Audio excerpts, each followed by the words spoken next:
This is the Northern Ireland Assembly Committee Room 30. This is the Northern Ireland Assembly Committee Room 30.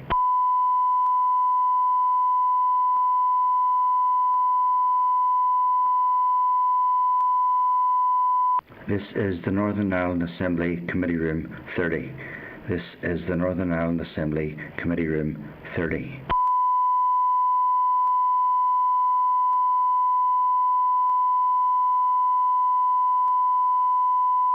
This is the Northern Ireland Assembly Committee Room 30. This is the Northern Ireland Assembly Committee Room. I think that was a message to say that we're live. Okay, so members, you're very welcome to this afternoon's Executive Office Committee meeting. If I could begin with item 1, which is the apologies. Clerk, do we have any apologies? Just if George isn't here yet, he said he may be delayed. Okay, thank you very much. Chairman's business, I'll just move on today because I know we have a couple of items that are racked up. So, and we have a busy matters arising list. So, go to item 3, please, the draft minutes. The draft minutes of the meeting that was held on the 17th of February are page 6 of the meeting pack. Are members content that that is a true reflection of those proceedings? I might just get Michael, you to go on to yep, perfect. So item 4 then, matters arising, are on page 15 of the meeting pack, and there is a response from the Executive Office regarding the virtual meeting of the European Commission Vice President with a number of organisations in Northern Ireland. Would members agree maybe that we should write to the Northern Ireland office just to find out how the meeting was organised and how these were selected? Okay, I think I'm going to go with, if members are happy enough with that. Then on page 17 of the meeting pack is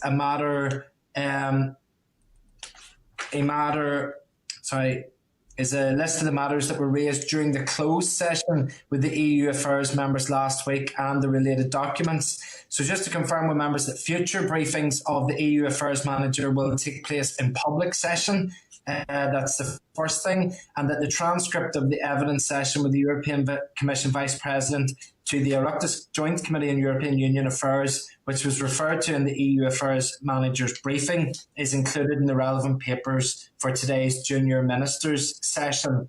There were a number of actions that were suggested from last week, one of which was to ask the Committee for the Economy if that committee has undertaken any of the Business Engagement Forum, and also for us to write to the Westminster Parliament in relation to the participation of the Northern Ireland Assembly in the Parliamentary Partnership Assembly, which is envisaged under the Trade and Cooperation Agreement. Are members agreeable to those actions? Yep. Okay. Then on page 24 of the meeting pack is an overview of the issues that were raised by the Northern Ireland Youth Forum at last week's meeting. Members, the committee has written to the Speaker to ask for an update in the Youth Assembly, and the Clerk has been investigating ways in which the committee can better engage with young people in the future.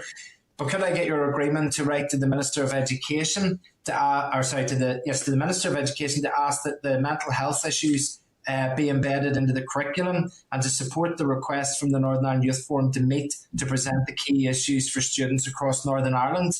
Members being agreed to that? Chair, can we also hello?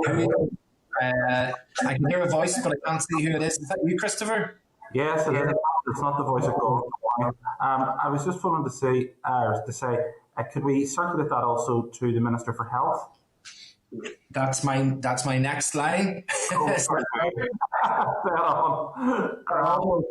The next one is to write to the Minister for Health to ask that a portion of the COVID funding be used to help support the voluntary sector in delivering vital mental health services, which I think is a follow-on. But maybe that issue of the Minister of Education previously could be copied to the Minister for Health as well, at Christopher's suggestion there. And then if we could write to the Minister for the Economy to ask that the meeting with the Our Voices group be rescheduled as soon as possible. That was due to take place, but it was obviously postponed. But if we could encourage that.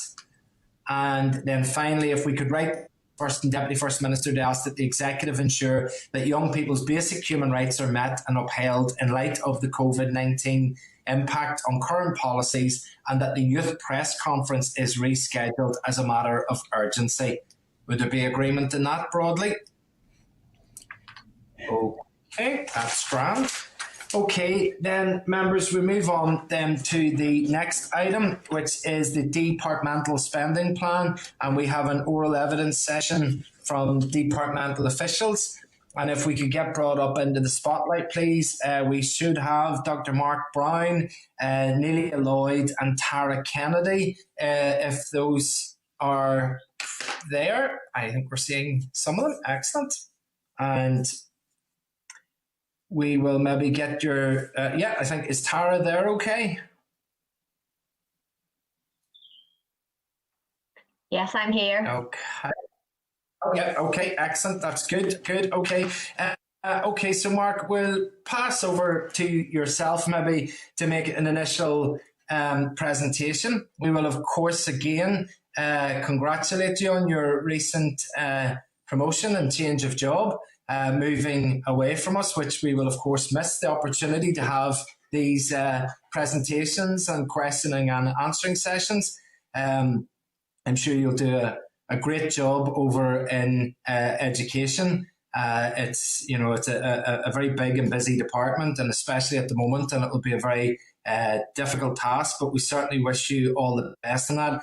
I'll continue to at all times extol youth services, which is a responsibility of the Department of Education, and know that you will give it the suitable priority and prominence that it should definitely get, as being a fabulous sector delivering for young people in Northern Ireland. And indeed, we have just in our action sheets there discussed the inputs that we had from quite a number of young people last week. It was always refreshing to hear from them, but I know that you'll do a great job for that. And I'll wait until after the presentation before I berate the fact that we don't have a paper, but I'll leave that one until after you've given us your presentation. So, Mark, we'll pass over to yourself for one final time. And I get to say once again, one final time, that you're still on mute.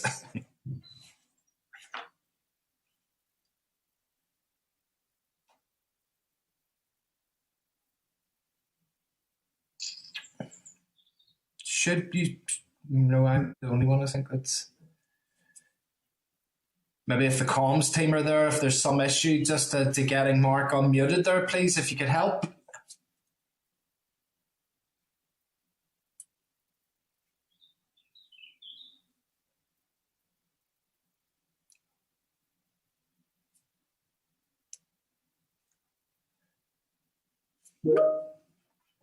Okay, just 1 second. Okay, yeah. But it's just like Mark, the report doesn't say anything, and because we don't have it, and now you're not able to say anything. Well, they're suggesting that you are off mute. It may be your headset. I know personally I had the problem today where I had to just completely unplug them and just use the natural microphone of the computer, if that's maybe an option.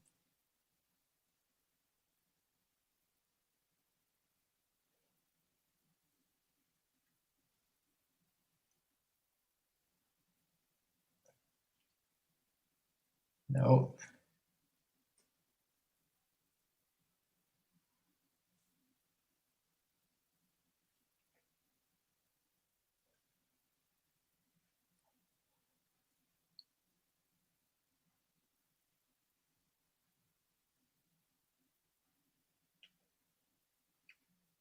No.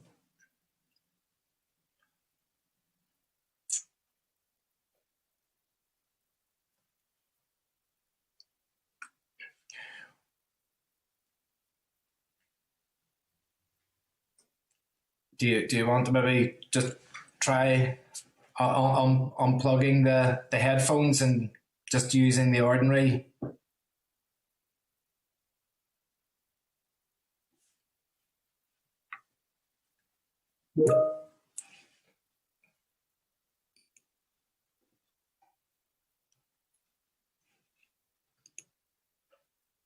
Okay.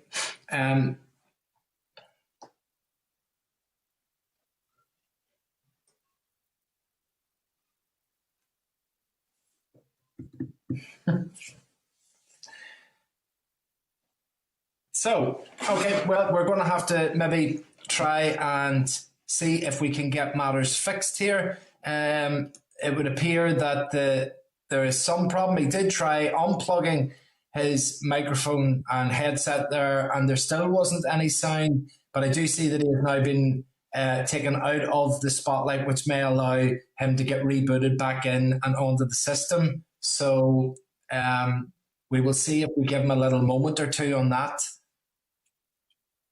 And if that maybe helps to get him rebooted and back in again. Neelia, is there a written report that could be read out, or?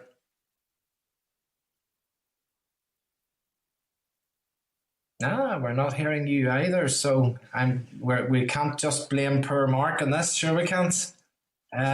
Okay, folks, what I'm going to do is I'm going to suggest that we take a break for 5 minutes just to see if we can get this sorted out. And if I maybe could just suggest to the comms team there that none of those that are in the spotlight are able to access their microphones at all. So there must be something more central to that. But if I could ask the comms team just to take us off public session until we get the technical problems sorted.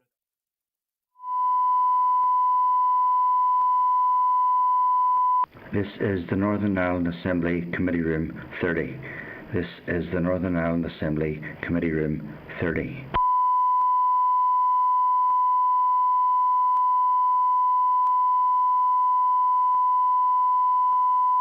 This is the Northern Ireland Assembly Committee Room 30. This is the Northern Ireland Assembly Committee Room 30.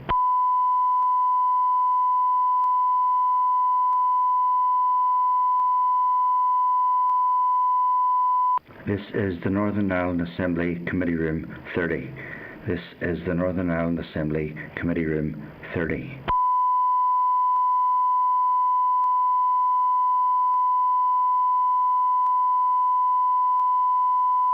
This is the Northern Ireland Assembly Committee Room 30. This is the Northern Ireland Assembly Committee Room 30.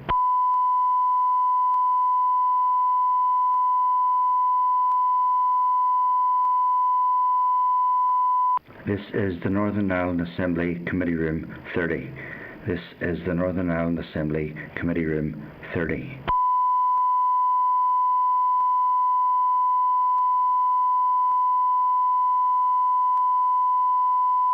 This is the Northern Ireland Assembly Committee Room 30.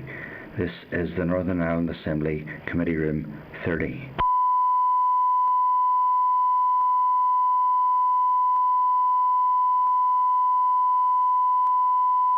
This is the Northern Ireland Assembly Committee Room 30.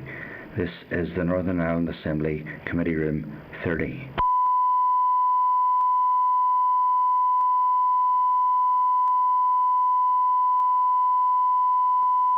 This is the Northern Ireland Assembly Committee Room 30. This is the Northern Ireland Assembly Committee Room 30.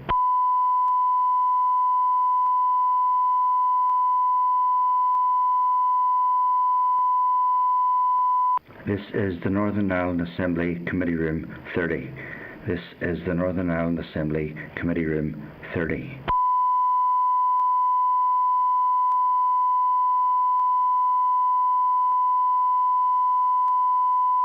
This is the Northern Ireland Assembly Committee Room 30. This is the Northern Ireland Assembly Committee Room 30.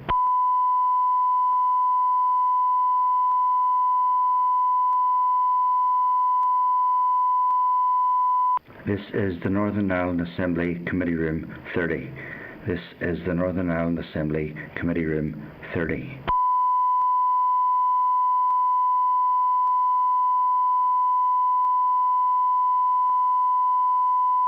This is the Northern Ireland Assembly Committee Room 30.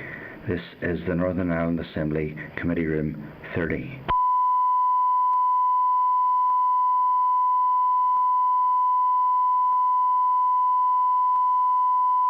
This is the Northern Ireland Assembly Committee Room 30. This is the Northern Ireland Assembly Committee Room 30.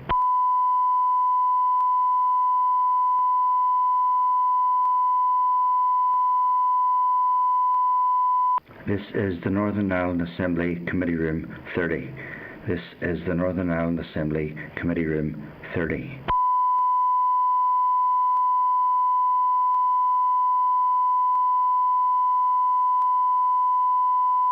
This is the Northern Ireland Assembly Committee Room 30. This is the Northern Ireland Assembly Committee Room 30.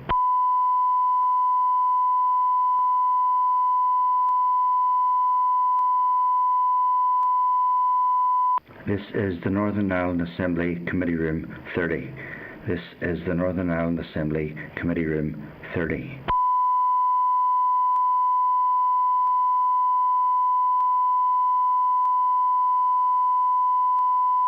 This is the Northern Ireland Assembly Committee Room 30. This is the Northern Ireland Assembly Committee Room 30.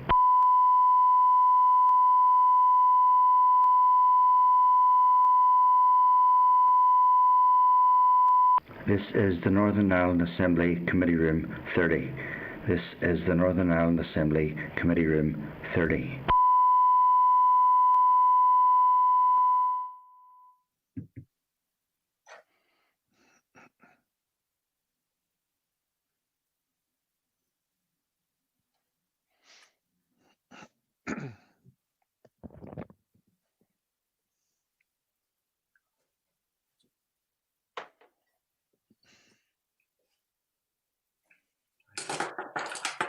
I think we probably are on at this stage. Yeah, okay. So, folks, thank you very much indeed for bearing with us there. I think there is a vicious rumour that one of these weeks we're going to have a committee meeting without problems, but I'm not sure about that. We'll have to wait and see if that's going to be a possibility. But I understand that now we do have, at this stage, Mark and Tara are definitely able to both hear and speak to us, and we're working on Neelia there as well. So, Mark, I'll pass over to yourself then to make your presentation for us, please. Okay, thanks very much, Chair, and thanks for your very kind comments earlier on. It has been a pleasure working with the committee over the last number of years, and I always expect the committee to ask searching questions, and it's never a problem. It's always been done in a very courteous way, so thank you for that. I do want to start by apologising for the fact that there hasn't been a paper made available to the committee. I know you've promised to berate me afterwards on that. We've done our best to try and get that through. There are just some issues that needed to be resolved that haven't yet been sorted. But I will give an outline of the financial position. I'll be happy to pick up questions after that. So just by way of background, the Minister of Finance announced the Executive's draft budget for 2021 on the 18th of January, which sets out the proposed spending plans for the coming year. Not surprisingly, the budget presents significant challenges for the Executive and for all departments, with a very constrained spending review outcome, particularly in the context of COVID-19. So the draft budget proposals are currently being consulted upon, with views being sought from all interested parties by the 25th of February, which is tomorrow, 2021. And a final budget will then follow once the consultation period closes, and after executive review and agreement, a final budget will be set for next year. In terms of the TEO budget, although the consultation document indicates a 24.3% increase in TEO's resource-style budget, and that is arithmetically correct, it's important to note that the draft budget doesn't actually give TEO any additional funding for its business as usual activities. The reason why the funding has gone up in arithmetical terms is because there's some specific additional funding for particular areas, such as the implementation costs for victims' payments, for permanent disablement, for the Historical Institutional Abuse Redress Scheme, and then for smaller items for EU match funding and EU exit. And all of those areas are ring-fenced. In terms of our baseline, TEO's draft budget for next year is essentially a flat cash settlement. So that really means that it really means reductions because we have to take account of increased pay and price costs.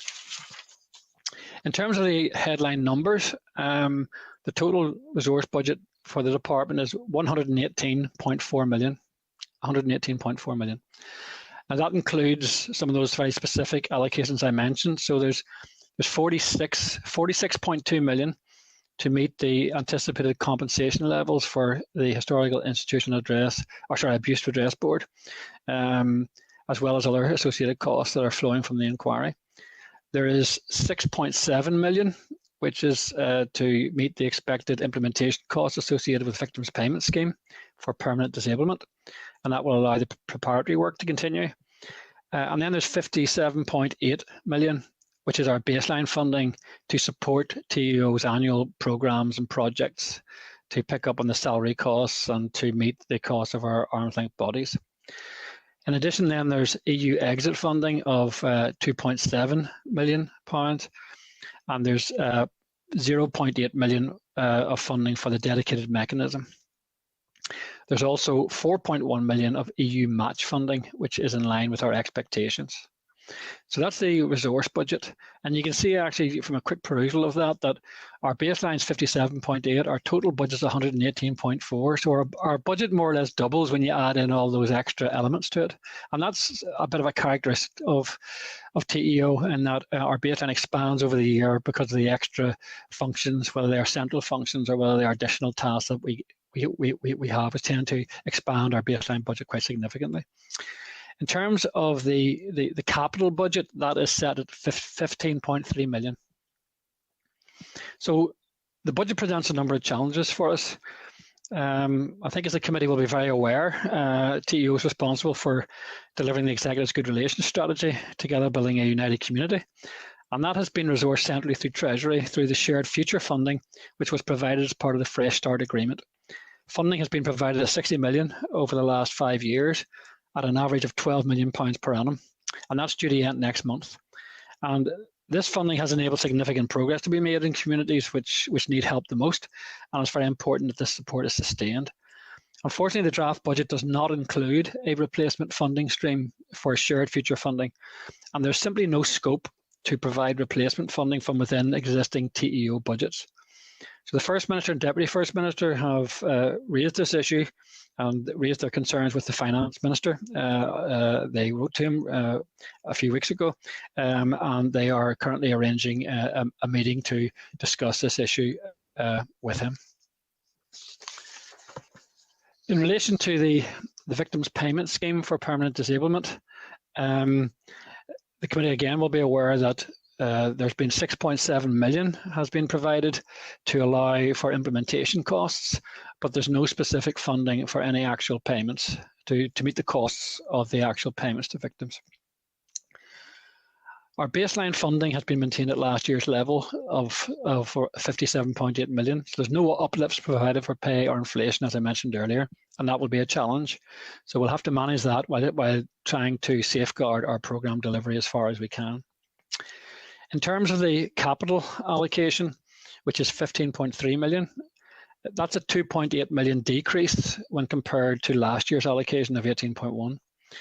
It's expected that this allocation will allow the department to continue its work on the regeneration of Ebrington, to provide important investment in urban villages, and to ensure that essential health and safety works are carried out on the MLKDC site. So that's the current budget position. Those are the various challenges that present, and we'll obviously be keeping the budgetary position of the department under close scrutiny over the coming weeks and months. So I hope I didn't throw too many figures at the committee there, Chair, and you were able to get down the key points, and I'm happy to take any questions that you and members would have. Okay, thank you very much, Mark. That's appreciated, and I always appreciate as well the position that officers are put in various times. And look, maybe just to comment more widely on it, the fundamental basics of a democracy is based on checks and balances. And one of the most key balances that can be checked on is how the public purse is spent. And one of the weaponries that there is in keeping those checks is that the committees scrutinise the departmental spending, because we get the budget and we can see the one page that's contained within the budget that has all of those headline figures of what's been spent, but it's the literally drilling down into the detail and saying, what is the 6.7 million been spent on? What is the 0.8? How is that being passed out? Who is it that's been employed? It's that really finer granular detail that the committee has to be able to move into, and nobody else does that. There's going to be no other elements of the checks and balances that gets in to the level of detail that we do. And the bottom line is that this budget is going onto the floor of the Assembly next week, and we're not going to have had that level of detail because the paper hasn't been presented, and that leaves us at a deficit. And this will have to be raised next week because of not getting it. Again, I understand that it's not you that's withholding that paper from us. But could I ask you, just within the department, what is the formulation of the paper that we haven't received today? How does the department form that? Is that, I mean, there was a submission that went obviously to the Department of Finance quite a number of months ago at this stage, and that is the genesis of the paper that we should be receiving today. So how is it can be submitted to the Department of Finance, but it can't be given to us as the scrutinising committee? Where is that little bit of paper of that report currently sitting, and what prevents it from getting to here?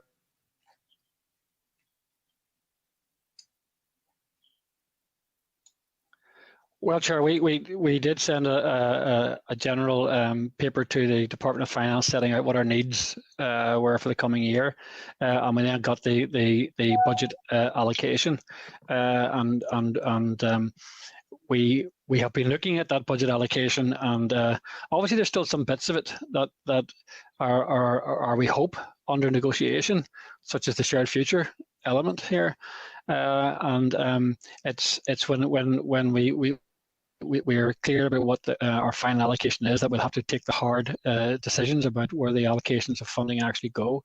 And we have been looking at various scenarios at the moment, but really that outline that I gave you in my comments comprised the large bulk of the paper you would have received in any case. There are just a couple of sensitive issues where there were some particular points that had to be expressed in a particular way, and agreement wasn't reached on those. So I would want to assure the committee there's nothing significant and there's nothing substantial that I haven't touched on, and that I'm sure that there's nothing there either that the committee won't be able to raise, and I hope I'll be able to answer in the course of this meeting. But I do appreciate that the committee expects a paper to be here, and I would have liked to be in that position, but unfortunately I'm not. Okay, well, look, again, I hear what you're saying, but I wonder, was the detail that was missed when it came to the RHI scandal in the small bulk? And that's why it's grand for us to get the large bulk of information. But the purpose of a committee is to be able to examine all of the bulk and all of the detail. And that's why next week it will be incumbent upon me to say in that debate that we haven't been given the information. And I know, Mark, that you have strived to give us as much of the detail as you possibly can, and that is but the ministers need to be signing off on it. Is some bits of information that's outstanding. I think it's better for to say some elements are outstanding, but here is. But just to simply give us nothing is always a concern. But maybe if I move to the victims' pension element that you've mentioned there, could I ask two questions? Number one, where are we in the scheme of trying to determine how much it's going to cost? Has that work been continuing in terms of trying to run models, or are we still in the realms of we won't know until it opens how much it's going to cost? Well, Chair, there's been quite a lot of work has been going on.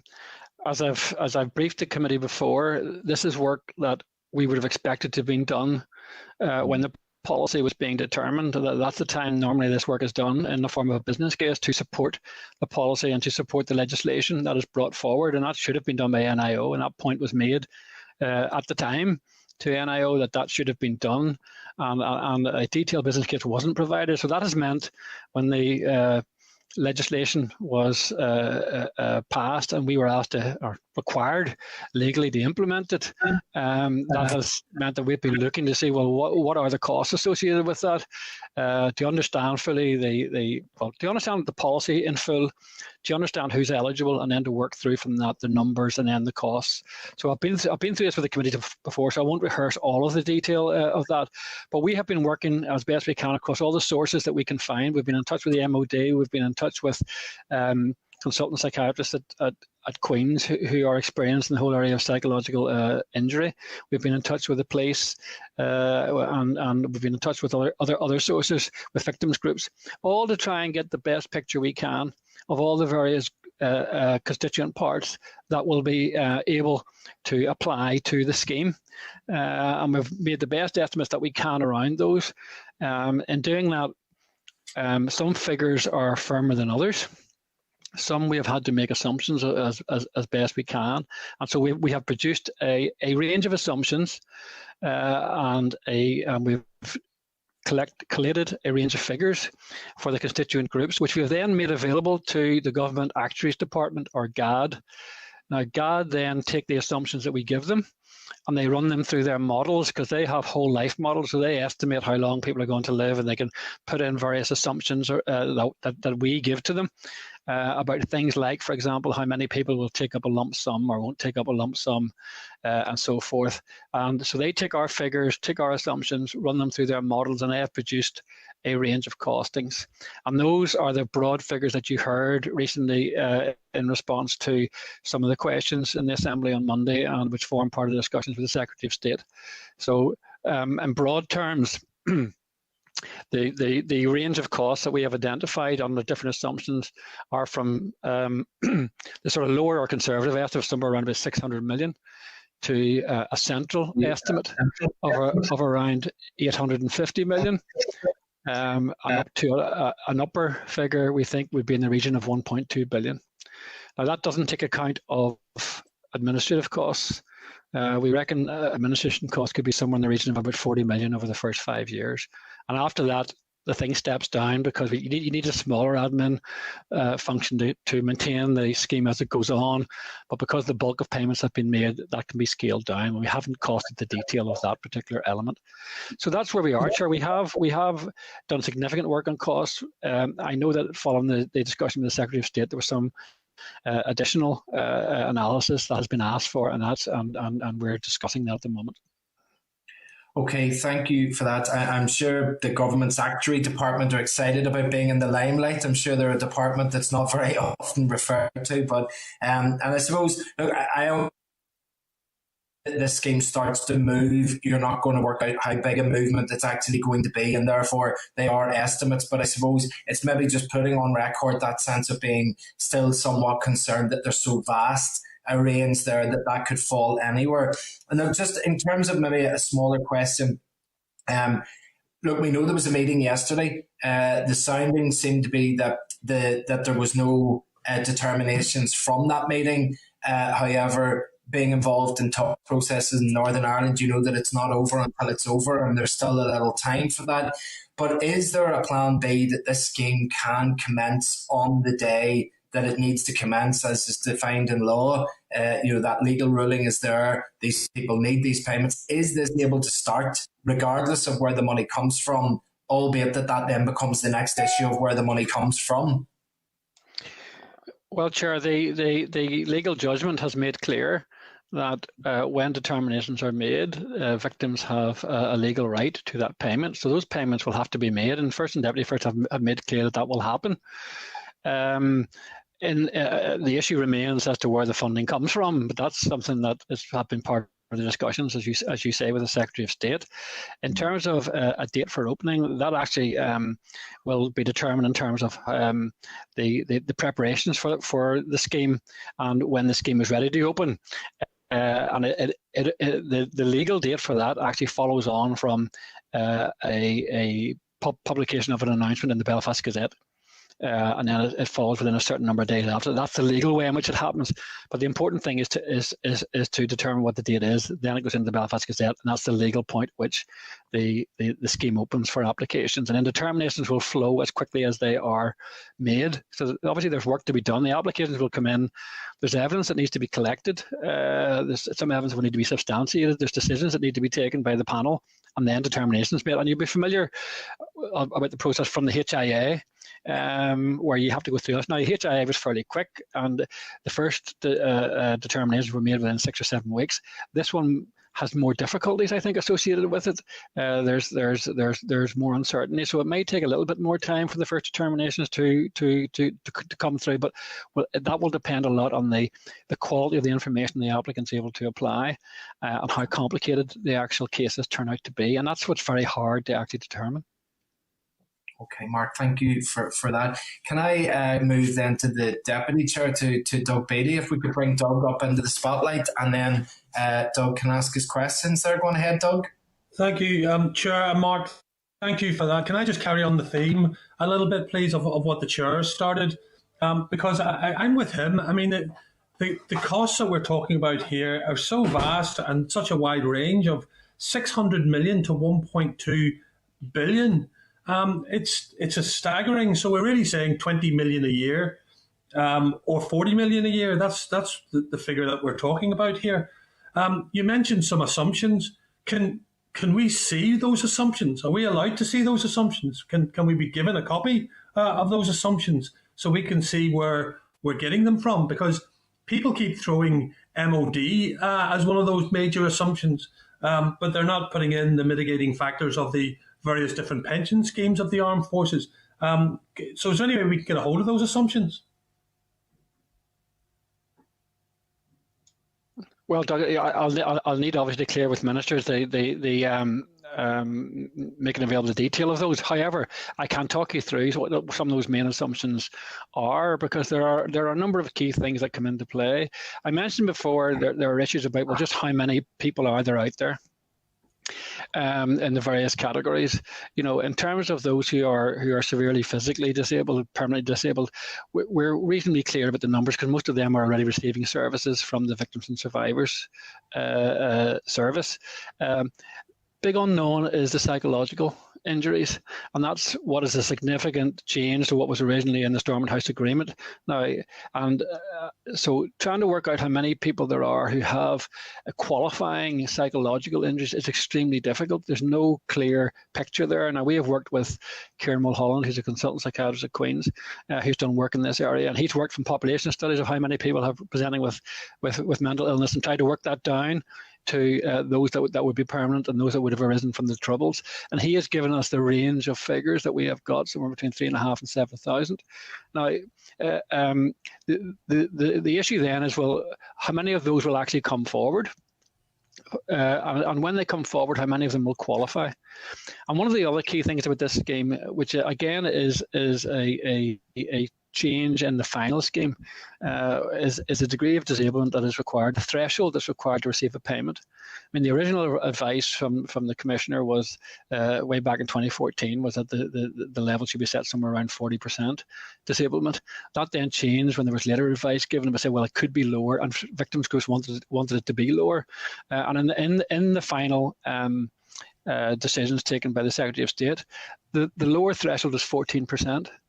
So there could be significant numbers of people will come in with a potential permanent disablement of a psychological type of 14%. And that's a significant driver here in the cost, the sheer number of people that could come forward in that way. You mentioned the thing about army pensions. The issue there is that while it's unlikely those that have served in the services would qualify themselves because they're already receiving other pensions, and it's likely to exceed what is available. But the point is that the provisions for passing this on for 10 years to your dependents or to your spouse or to a carer are more generous than the other provisions, and that's where the eligibility comes in for the service personnel and for the police. That it's that passing on of the entitlement. So if they sign up in their own right and qualify, they themselves won't receive any funding. But when they die, they can pass on 10 years entitlement to their dependents, and that's where that issue comes in. So the numbers that are there, we spoke to the MOD, we couldn't get any figures that made any sense that would have enabled us to make an assessment on that basis, and we had to look at other sources of doing that.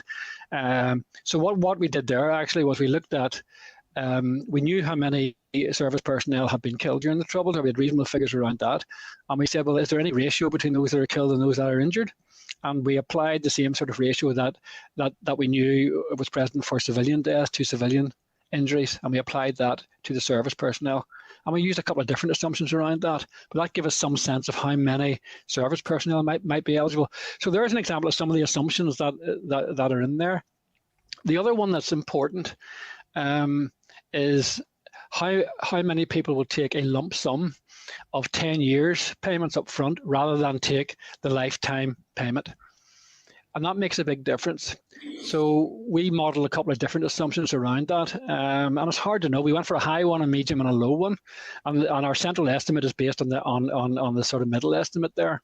And that can make a difference of over the lifetime of the scheme, which is up to 80 years. Now, the payments were very low in the last lot of years, but it could be as long as that. It can make a difference of £300 or £400 million, depending how many opt for that as opposed to the pension. So that gives you a sense.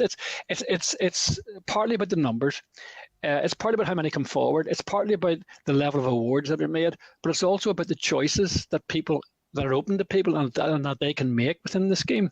And we won't know until people start to make those choices what sort of pattern is going to emerge from that. So I hope that's given you a bit of a flavour, Doug, of the sort of things we've had to deal with. It does, Mark, and you know what? I'd really love to see those assumptions laid out. I really would, and I hope you can get us some, because I think it's really important. Because I mean, picking up on two of the things that you said, I mean, the psychological injuries. You're right. By dropping it down to 15%, it looks like you've just opened it really, really wide. But the issue is still in the title of the scheme, and that is a Troubles Permanent Disablement Scheme. So 15% doesn't sit on its own. It's 15% that is a permanent disablement. So it probably narrows it down far more than people realise. And the second thing is, and I'm sure I raised this before, and I need to go back and check my facts on this, Mark, but the MOD pension schemes are all life schemes. So they get passed on to the spouse for whole life, not 10 years, for a whole life.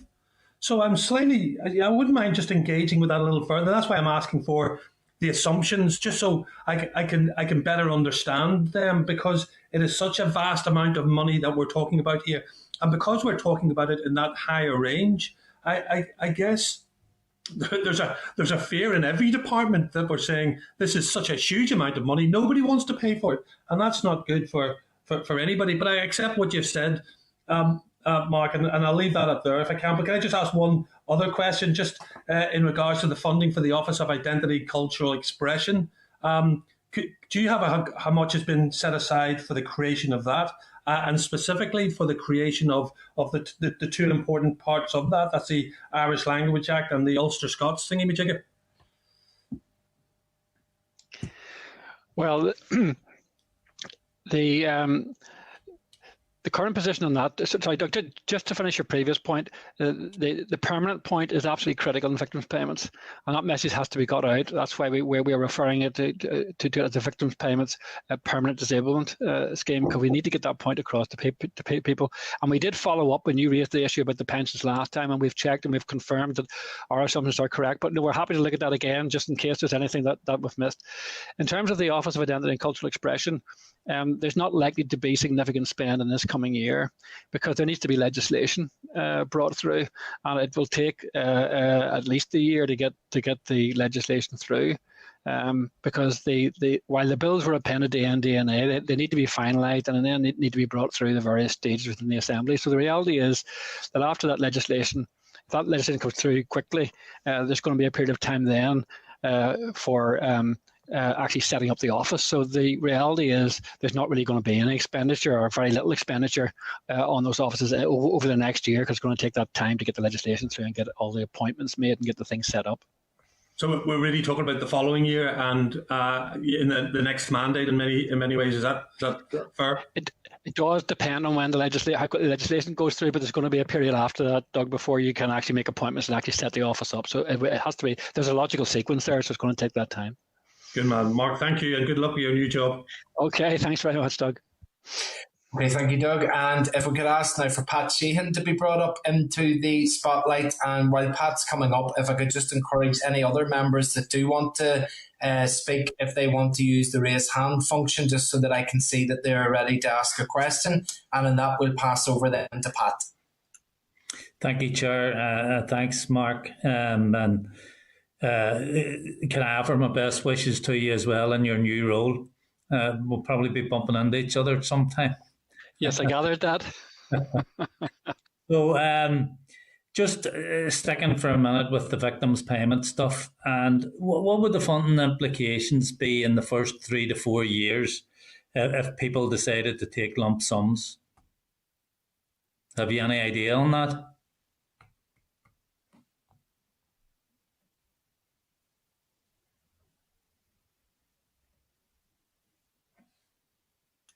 I think you're on mute there, Mark, maybe. Sorry, I apologise. I keep forgetting about that. Part of the scheme, Pat, is that in order to get backdating to the Stormont House Agreement, you have to apply within the first 3 years. That's what's set out in the regulations. So we do expect, therefore, that people will apply quickly in those first 3 years.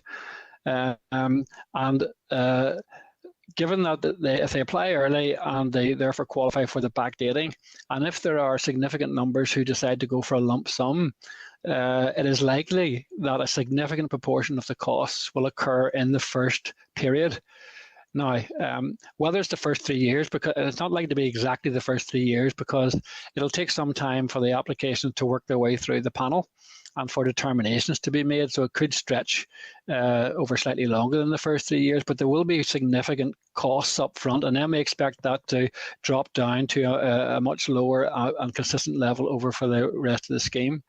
In terms of the costs broadly around that, talking in the matter of several £100 million. That's very significant, and given that the British government thus far hasn't committed to funding this scheme to any extent at all that would have to be taken out of the block grant over the next 2 or 3 years, presumably. Well, certainly the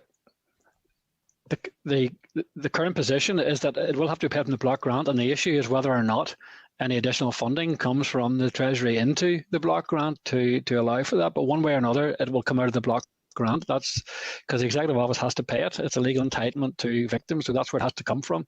The issue is whether there's any funding coming from the Treasury to help to meet the costs. Yeah, and I mean, I'm just thinking, I suppose I'm just thinking off the top of my head, I mean, it'll be disastrous for the finances here. I mean, you can think of how much is going to be stripped out of the health budget, the education budget, and so on, if the Treasury doesn't pony up.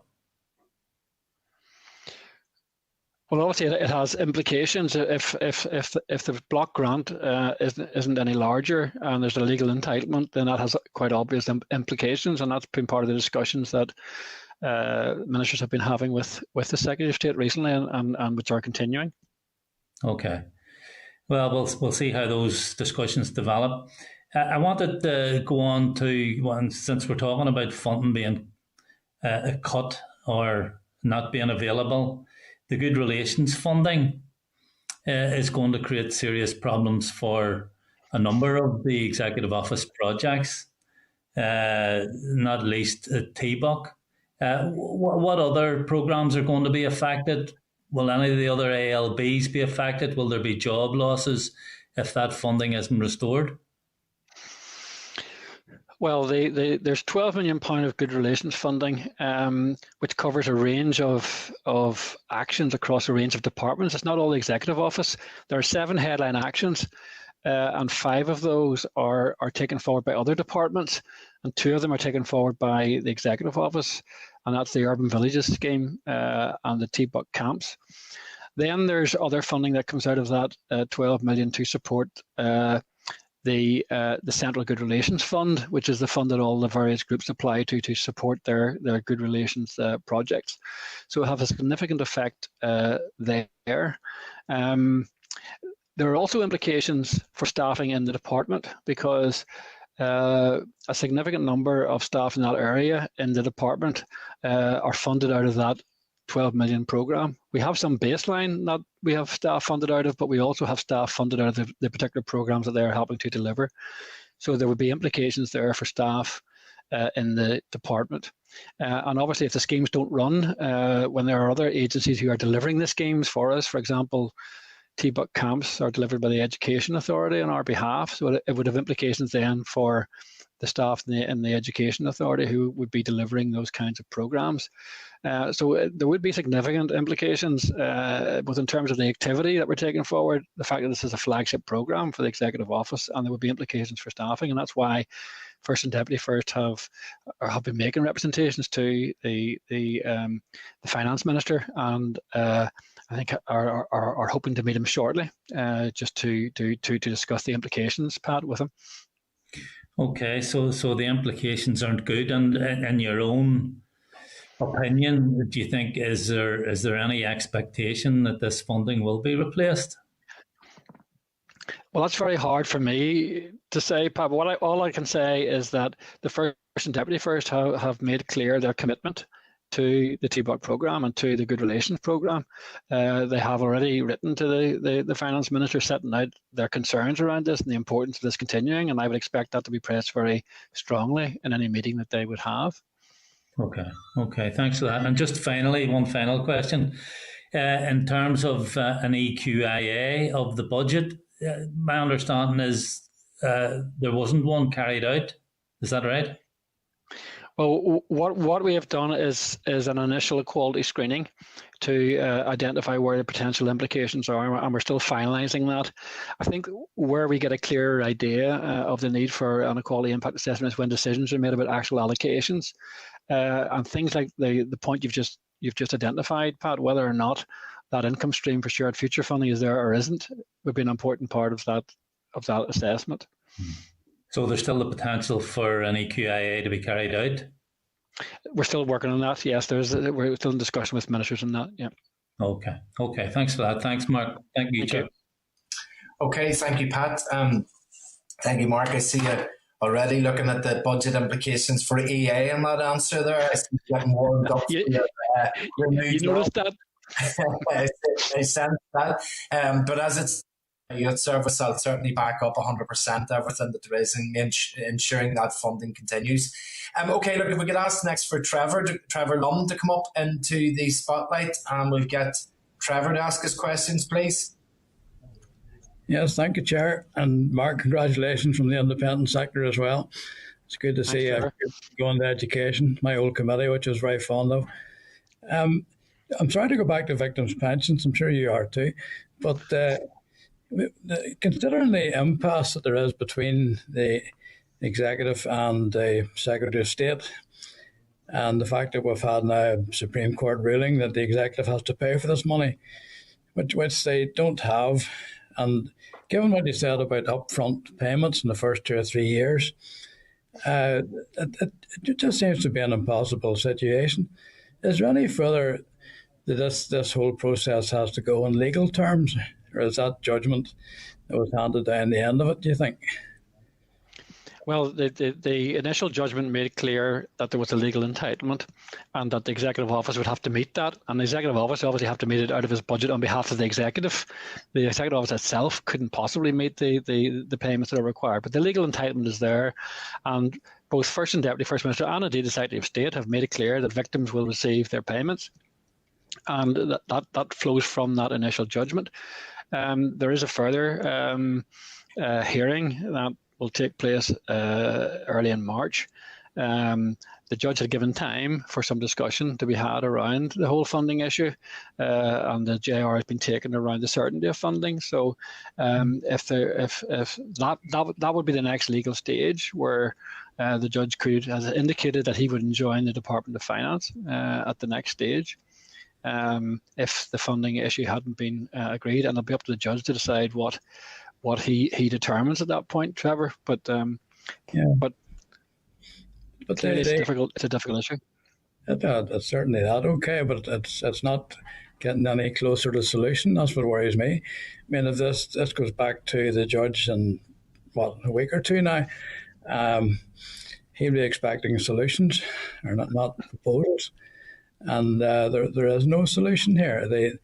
The Stormont Executive doesn't have the money to come up with, let's say, £300 million to cover the cost of this scheme in the first couple of years.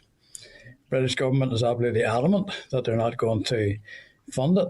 So it's hard to see how they would suddenly magically improve or increase the amount of the block grant to cover it when they've actually said they won't.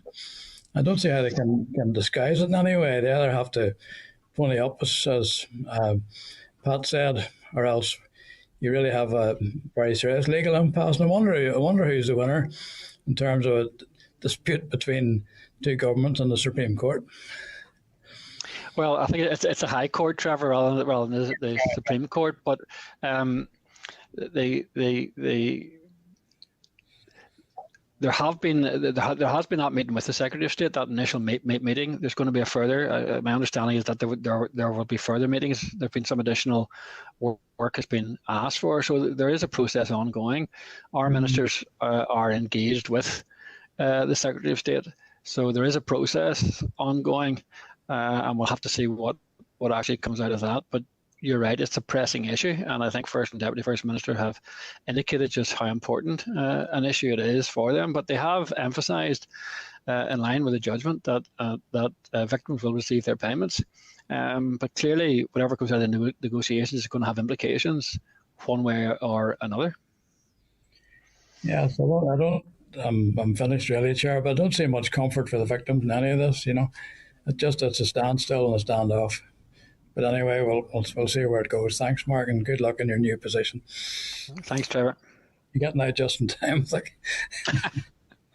Okay, Trevor, careful. Okay, thank you very much for that, Trevor. Okay, if we could next bring Martina Anderson up into the spotlight, and maybe, Martina, just before you start, maybe I should have said it under Chairman's remarks, but just to say at this stage, I saw media reports that you were subjected to an awful lot of vile abuse online, and I just wanted, on behalf of the committee, to say that we were all, I'm sure, in solidarity with that. Politicians should not have to tolerate abuse when they're going about their public duties. And I know that yesterday there were several political offices, including Nicola Mallon's, that were targeted. Just to call that out and say that it's not acceptable, and just maybe to extend yourself our best wishes on being on the receipt of that. So, but I'll pass you over for your questions now. Thank you, Chair, and thank you for that solidarity. And obviously we would all send the same to Nicola and others. No one in public life or any other form of life should have to face or put up with this, and it is right to call it out. I want to say to Mark that not having a paper in front of us, it's going to be a very hard act for someone to follow, to be able to present as you did today, and what you've always been able to do at times when we haven't had a paper, to at least to give us a picture of what we're facing. But I do concur with what the Chair and what Pat said about the need for us to have papers in front of us so that we can interrogate and do our role, our scrutinising role properly. I think it is time that the British government acted to pay for the pension scheme that it's created, so that victims don't have to face any further delay. A lot of the other members have asked the questions that I was looking answers for, so you were able to provide those. Can I take you back to some of the comments that you made? It was just picking up on what Pat was saying and others in relation to the TBOC scheme and the urban villages and all the other schemes. And you talked about the Shared Prosperity Fund. Now, whilst the Joint First Ministers are going to the Finance Minister, is it my understanding that this funding has not actually continued by the British government? That, for instance, in New Decade, New Approach, we were promised funding, and then we were promised shared prosperity funds to meet the EU gap that the funding gap that would be created by being dragged out of the EU. So is this funding, has the British government stopped the funding? Like you said, it ends next month. Have they not continued to pay for it, as the suggestion was that they would?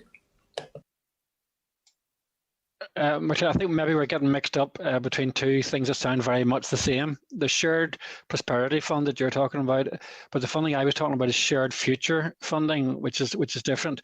Now, there are some similarities in one sense, in that the Shared Future funding was the product of the Fresh Start Agreement. So it was an agreement between the two governments, and it was of 60 million for 5 years, and that was the agreement that was being provided. It was provided as part of the agreement, and it was earmarked specifically for good relations.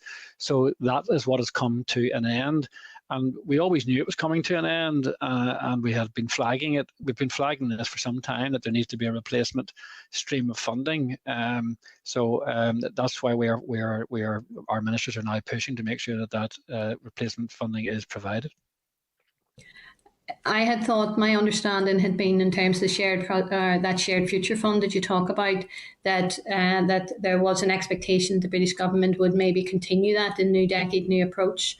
And then, as you say, separately to that, we have the Shared Prosperity Fund, where we were told we were going to get funding, and that hasn't come about. Given the uncertainty that we have at the moment, because, as you say, we don't know what is going to be funded yet. But I would like to just put on record, Chair, that we certainly would like to see a full equality impact assessment done of this budget for the TEO. So I know that some departments are dealing with what they call high-level impact assessments or high-level screening and being screened out. And I would just like to put down a marker that before any such decision was taken like that, Chair, that we as a committee had an opportunity to once again engage with whoever's going to replace you, Mark. And hopefully, Mark, by that stage, we'll have papers in front of us that we can actually read and understand, as opposed to having to jot down all the figures as you're shouting them out. Thank you, Mark. Thanks, Martina. Okay, thank you very much, Martina. I think that's the last question, last person that's indicated to speak, Mark. So you're more or less off the hook at this stage. Chair, to ask a question. Could Chris Talbot want a question? Okay, he hasn't indicated, but that's perfectly fine. Come on ahead, Christopher, if you want to come up into the spotlight to ask a question. I messaged you and was waving furiously at you.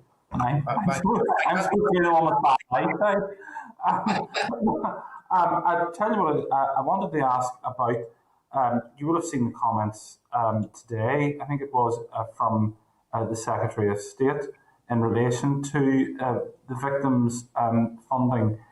It is clear from what he is saying that the NIO seem pretty immovable on this subject. I wonder, could you just speak to that and indicate, I know obviously there may be discussions still ongoing, but I mean, I do think it is frankly a ridiculous position that the Secretary of State has adopted in terms of the approach that he has taken, you know, devising a scheme and then refusing to fund it. Devising a scheme when we were in a period of direct rule and then refusing to put the funding for it on the table. I'm just wondering, could you provide an update, Mark, just where those discussions are at? Because I am mindful of the fact that they have been going on for quite some time now.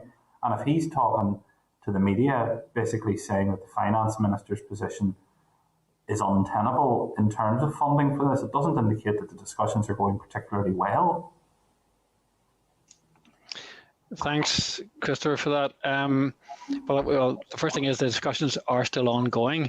I think I made the point before that the responsibility of determining costs and looking at putting up a business case rests with the body that is bringing forward the proposals. And in this case, it was the NIO and it was the Secretary of State.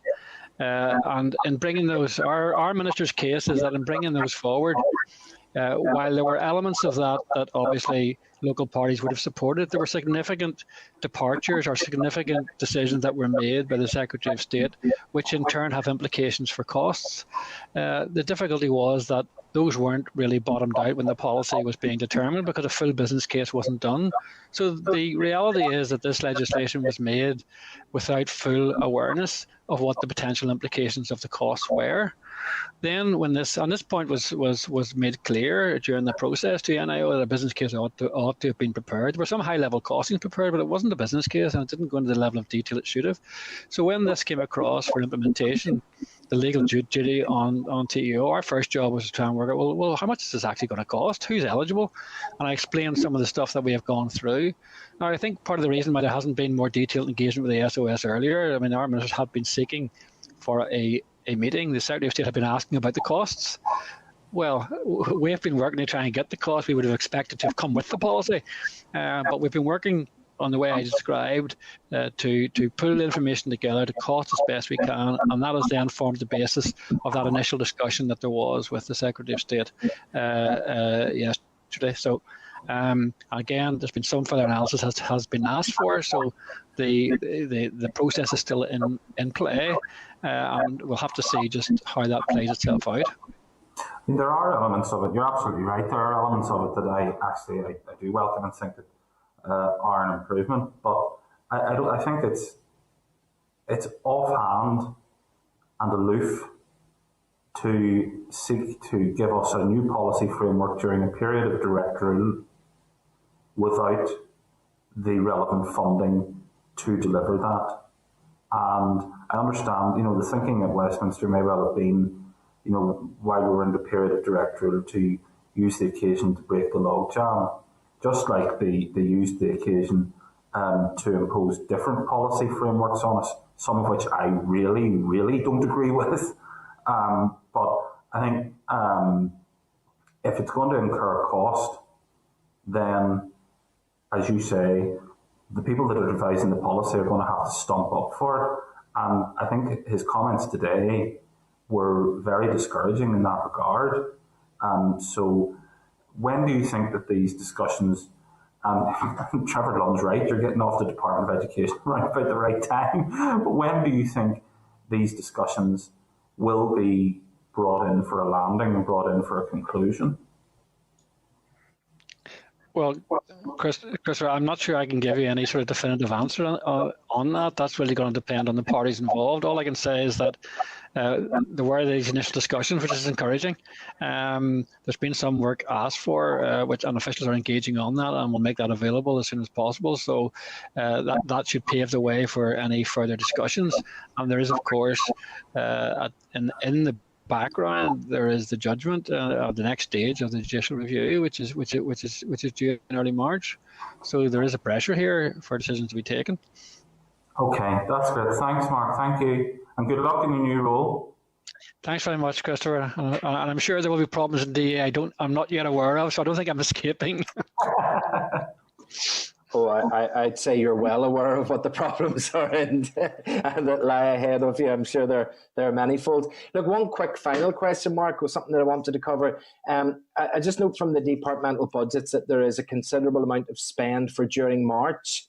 I think it's listed at like 22 million of resource and 35 capital. Is that something that you're going to be able to deliver on, or is that something is that a planning? Is that the way things are laid out so that then it carries over into the next year, or is that stuff that's been handed back in January monitoring already? But where are we with those figures?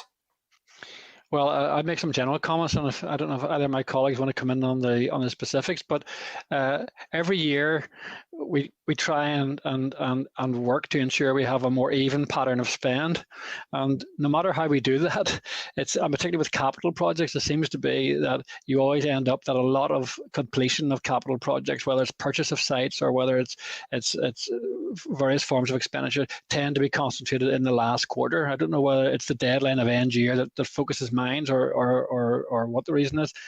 But we can't carry this money over. We don't have that sort of flexibility to carry over. That's why there's always that rush to try and make sure that any money that we retain at that point is spent. Because we have the opportunity, obviously, during monitoring rounds before that, if we think we can't spend, and we always profile it to release that funding. So I am aware, certainly on the capital side, that we have a number of projects, for example, on the urban villages side, that we're hoping to make significant progress on in the next matter of weeks, and that will account for some of that spend.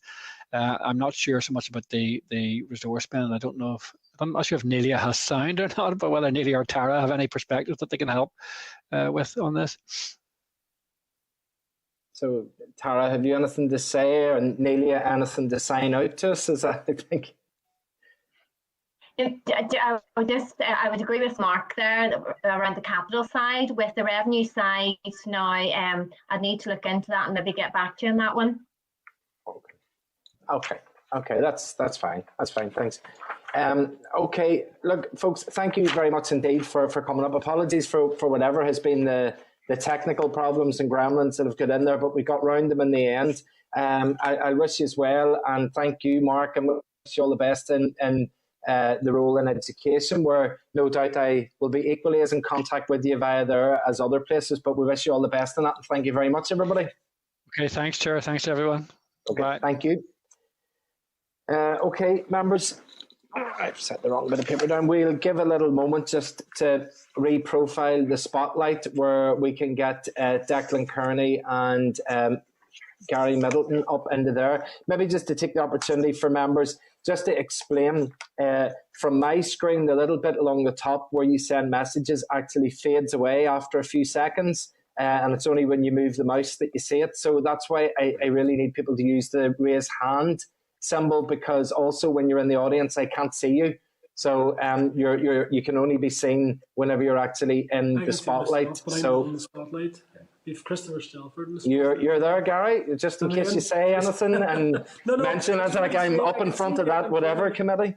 Yeah, I can see Declan, I can see Christopher, so I'm saying yeah. Yep.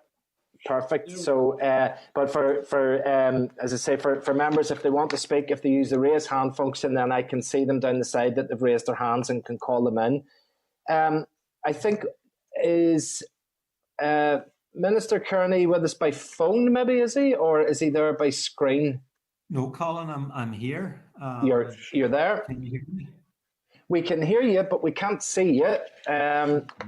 Let me see if I'm doing something wrong here. I can see yourselves. I'm becoming an expert in call handling and assisting with technical problems. There could be a possibility that your camera is located the wrong way around and maybe looking out the back of or is there something covering your camera? I don't think so, Colin. Let me see.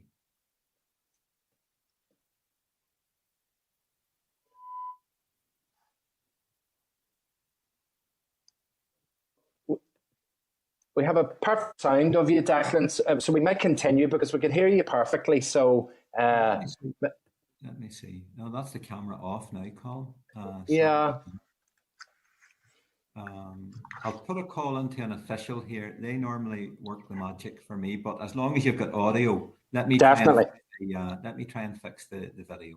Okay, that's great. Definitely, I'm going to start taking bets on the fact that we'll get through a presentation here without a technical problem, but we'll get this one sorted out. But look, members, we'll move on to item 6, which is the Brexit oral evidence session with the junior ministers. In pages 120 to 189 of the meeting pack are the relevant papers, as well as pages 6 to 62 of the tabled pack today. If I can take the opportunity to welcome Ministers Middleton and Kearney along today, and also just to welcome Gary into his new role, where he's been for a number of weeks now and up in front of ourselves for the first time. We wish you well in that. It's certainly not a quiet job or a job that doesn't have its priorities, but we certainly wish you all the very best for that as you're going forward. And maybe if I can pass over to yourselves, if you want to give us a short presentation, and then we'll open up the floor for questions then. Yeah, thank you, Chair. Thanks, Colin. Thanks to colleagues for having us this afternoon. I'll offer some remarks, Colin, and then I'm going to try and see if I can get the video fixed, but I'll proceed for now. So thanks again for having us along at committee. We welcome the opportunity to provide yourselves with a further update on EU exit matters. Colin, I want to say this at the outset. I understand that the committee has yet to receive information that I had hoped would be forthcoming from since our last hearing. I've spoken with officials on 2 or 3 occasions about this, and I would hope to have this addressed as soon as possible. Since we last spoke to the committee, there have been a number of significant developments, not least of which, of course, the appointment of Gary as junior minister in replacement of Gordon. As set out in the previous briefing to the committee, with agreement reached on the trade and cooperation agreement and key decisions on the protocol in December, the focus of our work since has been very much on operational readiness. And there are different views, of course, on the protocol and on the trade and cooperation agreement itself. However, the decisions reached did provide some certainty for businesses needed to prepare for the end of the transition period. However, while it provided some certainty, it left very little time to raise awareness and build understanding of the new requirements in moving goods or for businesses to fully prepare. So it has been challenging for businesses and communities in adapting. It's important that we recognise that and the outworking of the initial disruption following the end of the transition period. Reflecting on that, focus has continued to be on operational readiness, working with businesses and officials in Dublin and Whitehall to identify and address issues, whether systemic or specific to individual traders, to better integrate systems and to engage businesses to raise awareness and compliance. This ongoing work has had a positive impact through the development of solutions in areas such as groupage, which I spoke about in our last hearing, which Gary is going to address in his remarks, but also in the building of relations and practical cooperation between our own officials and those in Dublin and London has been particularly important in addressing the issue of business readiness. As we highlighted in January, much of the disruption experienced at the end of the transition period was associated with a lack of preparedness on the part of British-based businesses moving goods into the north. That led to some disruption in the movement of goods from Britain, with significant delays for businesses seeking to move goods through Dublin Port in particular. Anecdotally, we had reports of higher volumes of empty lorries returning from Britain as businesses remained uncertain as to the new requirements which delayed movements. As part of the wider work to address that and raise awareness and compliance, the Trader Support Service has continued to deliver a number of webinars and to reach out proactively to businesses. And importantly, those seminars have included officials from Irish Revenue Commissioners and the Department of Agricultural, Food and the Marine. I understand the feedback from businesses on this has been very positive. In addition to demonstrating a joint commitment to the importance of East-West trade, it has allowed traders to understand the requirements at every stage of the journey in moving goods between Britain and the North. As we've heard from the sector, if businesses are to be prepared, then there needs to be clarity and support to work through challenges as they emerge. The focus on operational readiness and engaging directly with business to address issues has clearly had a positive impact. By way of example, volumes through our ports have returned to levels comparable with the same period last year, and there are lower levels of turnbacks on the Holyhead-Dublin route. For instance, freight flow from Britain to the north on the 16th of February was 1% higher than the same day last year, and 2% lower compared to the same day the previous week. In addition, there's been an overall decrease in the average number of HGVs arriving without the requisite paperwork at Holyhead, from a high of almost 12% back in January. That's not to say there are not continued issues and challenges. There clearly are. I set out the examples of steel and parcels during our last session, and of course, the ending of the various grace periods will also present particular challenges in the coming months. And we're in a process of change, and further challenges are going to emerge. A key point, though, is that the collaborative approach with colleagues in Dublin and Whitehall, focused on finding solutions, has proved important to date in resolving the challenges and beginning to create the space to look at the opportunities which the protocol presents. That's an important point, because whilst there are different views on EU exit and the protocol itself, we are committed to working together to achieve the best possible outcome for our businesses and citizens. And that requires us to focus not only on addressing the challenges, but also, importantly, exploiting the opportunities.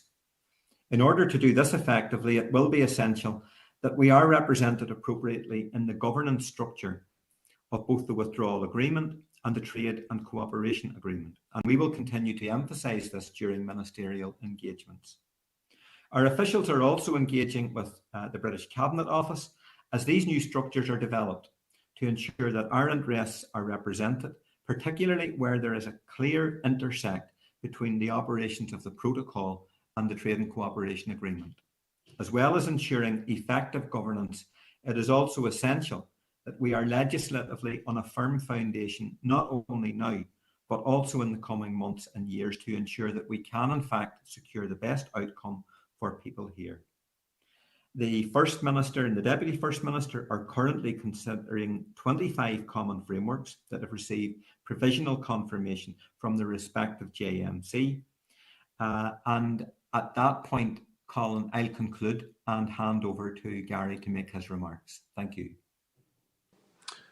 Thanks, Declan. And first of all, can I thank the Chair for his very kind and warm welcome. Obviously, it's a delight to be here in front of the committee today, and I know that the committee has been grappling with a number of issues, and as you can see, the Executive Office is a very wide and extensive department, and obviously, as I say, I'm trying to get across all of that detail, and things have been going very well so far. I want to thank the committee for the work that they do with ourselves as ministers, and as Junior Minister Kearney has already indicated, there are differing views among the parties in the executive in respect of the protocol, but also in terms of the trade and cooperation agreement as well. But we are committed to working together to try and get the best outcome for our citizens and for our businesses as well.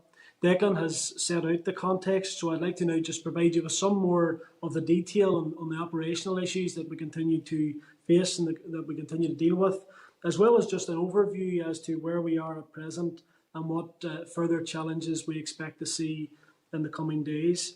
As you will have heard, some of the main issues that we've faced since the end of the transition period include the lack of readiness of GB businesses and also the issue of groupage as well. First of all, on groupage, this is an issue that Minister Kearney and my predecessor, Junior Minister Lyons, had raised with the UK government on several occasions in January. It's something that has been raised on several occasions since that as well. We were pleased to see DEFRA publish additional and new guidance on groupage, which they developed working alongside both our local department of DERA here, along with industry representatives as well. So we are grateful to DERA for their work on this so far, and especially to the industry representatives. It's important that we hear from those industry representatives, and they were able to share with us their expertise and took part in the trials that were held to test and, of course, to refine the guidance as well. So trials continue to happen. Trials are continuing to ensure that any further issues are picked up and guidance will be updated as and when is necessary. We do understand that DEFRA are also preparing similar trials with the Republic of Ireland to ensure that the new processes work for goods which are transited through ports there. So we hope that that will be helpful to our businesses. Another significant issue for us in January was the lack of preparedness among businesses in GB.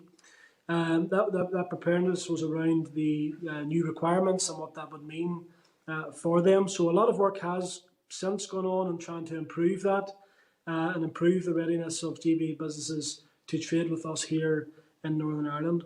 The executive ministers have raised this issue on a regular basis with the UK government, and we appreciate that the extensive and intensive programme of engagement that they have put in place to try and ensure that their businesses are as best prepared as they can be. Our officials have been involved as well in the UK government senior officials business readiness group, which gets regular updates and discusses targeted communications from across Whitehall, including from HMRC, DEFRA, the Department for Transport, and of course the Border and Protocol Delivery Group within the Cabinet Office. So at a ministerial level, we are continuing to attend the XO committee meetings on a regular basis, and we take every opportunity that we can as ministers to raise the issues within that committee. We're also involved in the government's Brexit Business Task Force, which brings together businesses, officials, along with ministers, trade associations, and our officials, and we have regular meetings with the Trader Support Service as well.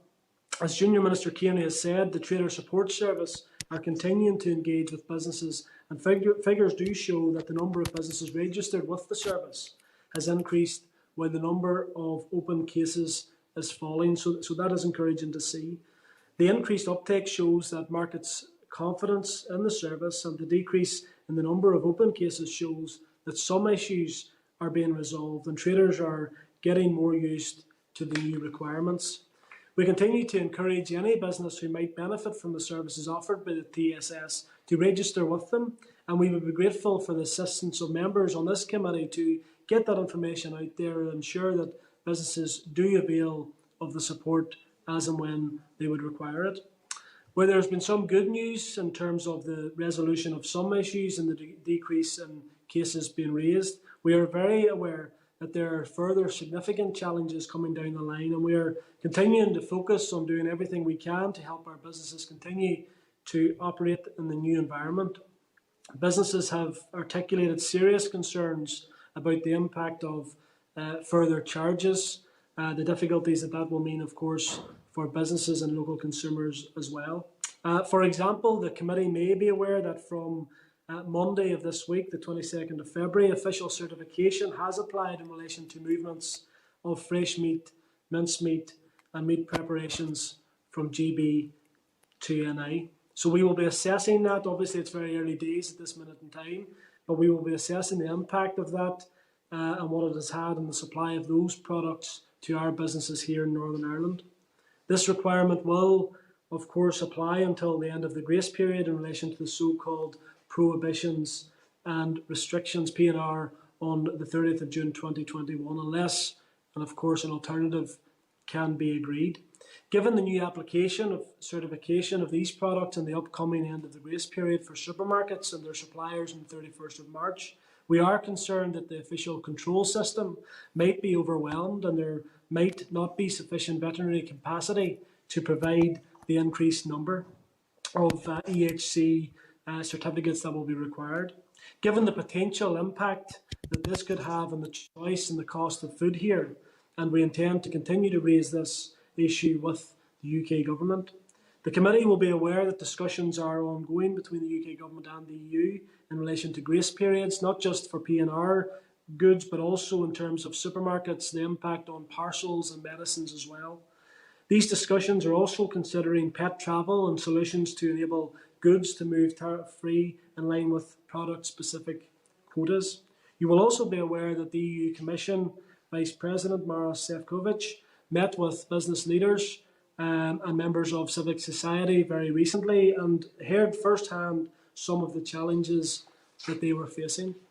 So just in closing of my remarks initially, the First and Deputy First Ministers are attending the meeting of the Joint Committee this afternoon, as we speak in fact, and we await the outcome of that and the outcome of those discussions with great interest. And of course we will stand ready as always to do what we can to help our businesses and our citizens as well. Thank you, Chair. Okay, thank you very much, Minister. And I see that Minister Kearney is back with us. We can see him. He did gallant efforts there during that your part of the presentation to get the camera available. So I'll maybe kick off with a couple of questions and then I have a few members that are lined up as well. So maybe just to go back to something that you said there, Declan, at the very end, because it has been raised in the Welsh Assembly and also in the House of Lords, and so therefore it is a matter of public record that there is a delay in developing the 26 common frameworks as part of the Brexit process, and the suggestion is that the delay is being caused by the Executive Office. So could you explain to us where those common frameworks currently are and what the hold-up is if they have been passed everywhere else and they're waiting to make their way down the structure of the Assembly to be assessed and what that delay is? Yes, Colin, I'm happy to come in on that particular point. If you just bear with me, I want to get some specific details for you. Am I still up on camera there, Colin? Because I found myself drifting in and out and actually wasn't sure whether I was that's perfect or not.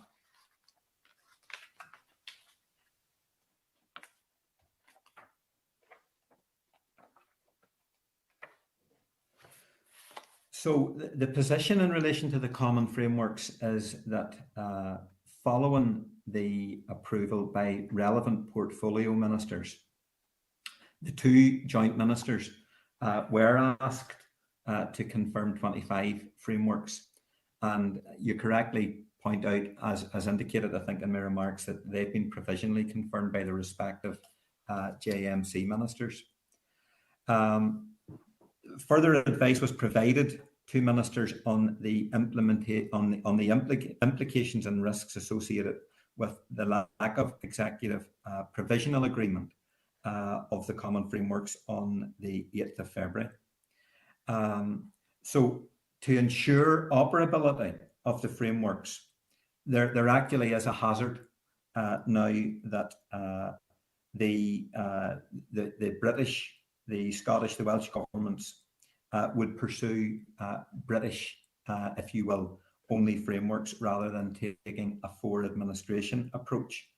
And the hazard flowing from that is that that would then disarm our officials' abilities to exercise influence on behalf of the executive.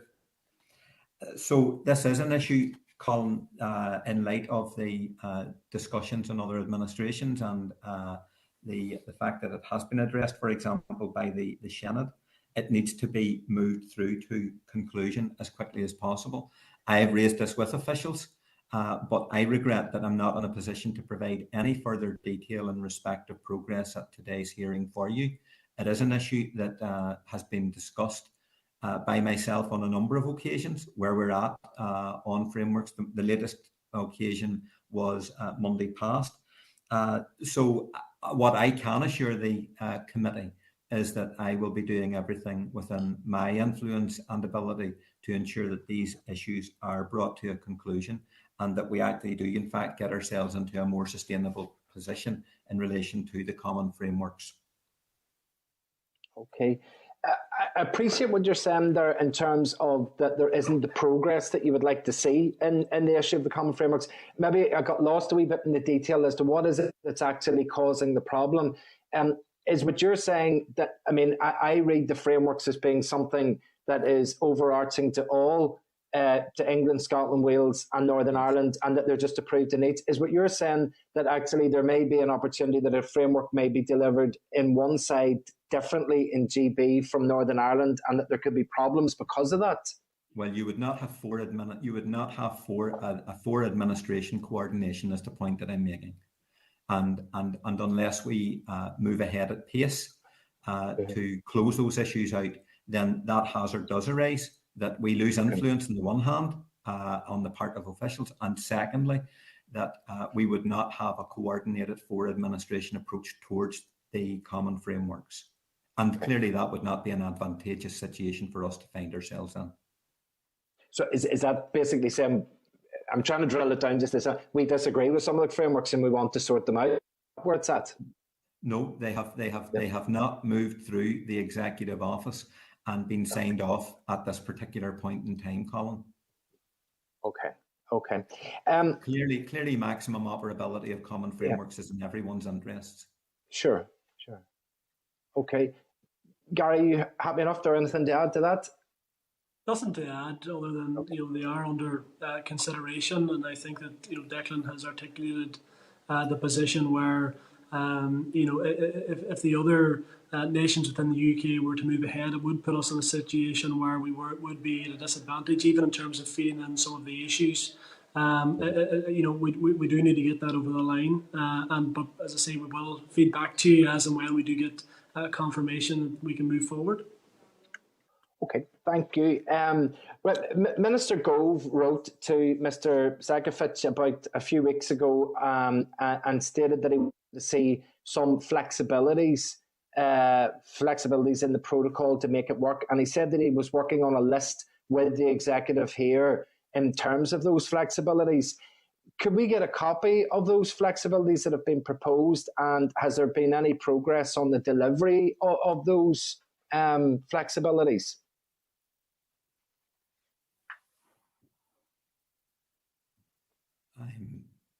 Shall I go first? Either go ahead, Declan. You're fine. Go ahead. Yeah. Yes, he did. He did write, Colin, and the issues raised in Michael Gove's letter are on the public record, so I don't see any difficulty, and they're well, I presume there is no difficulty in sharing additional information on those matters with the committee at all. You'll be familiar with the chronology from the submission of his letter.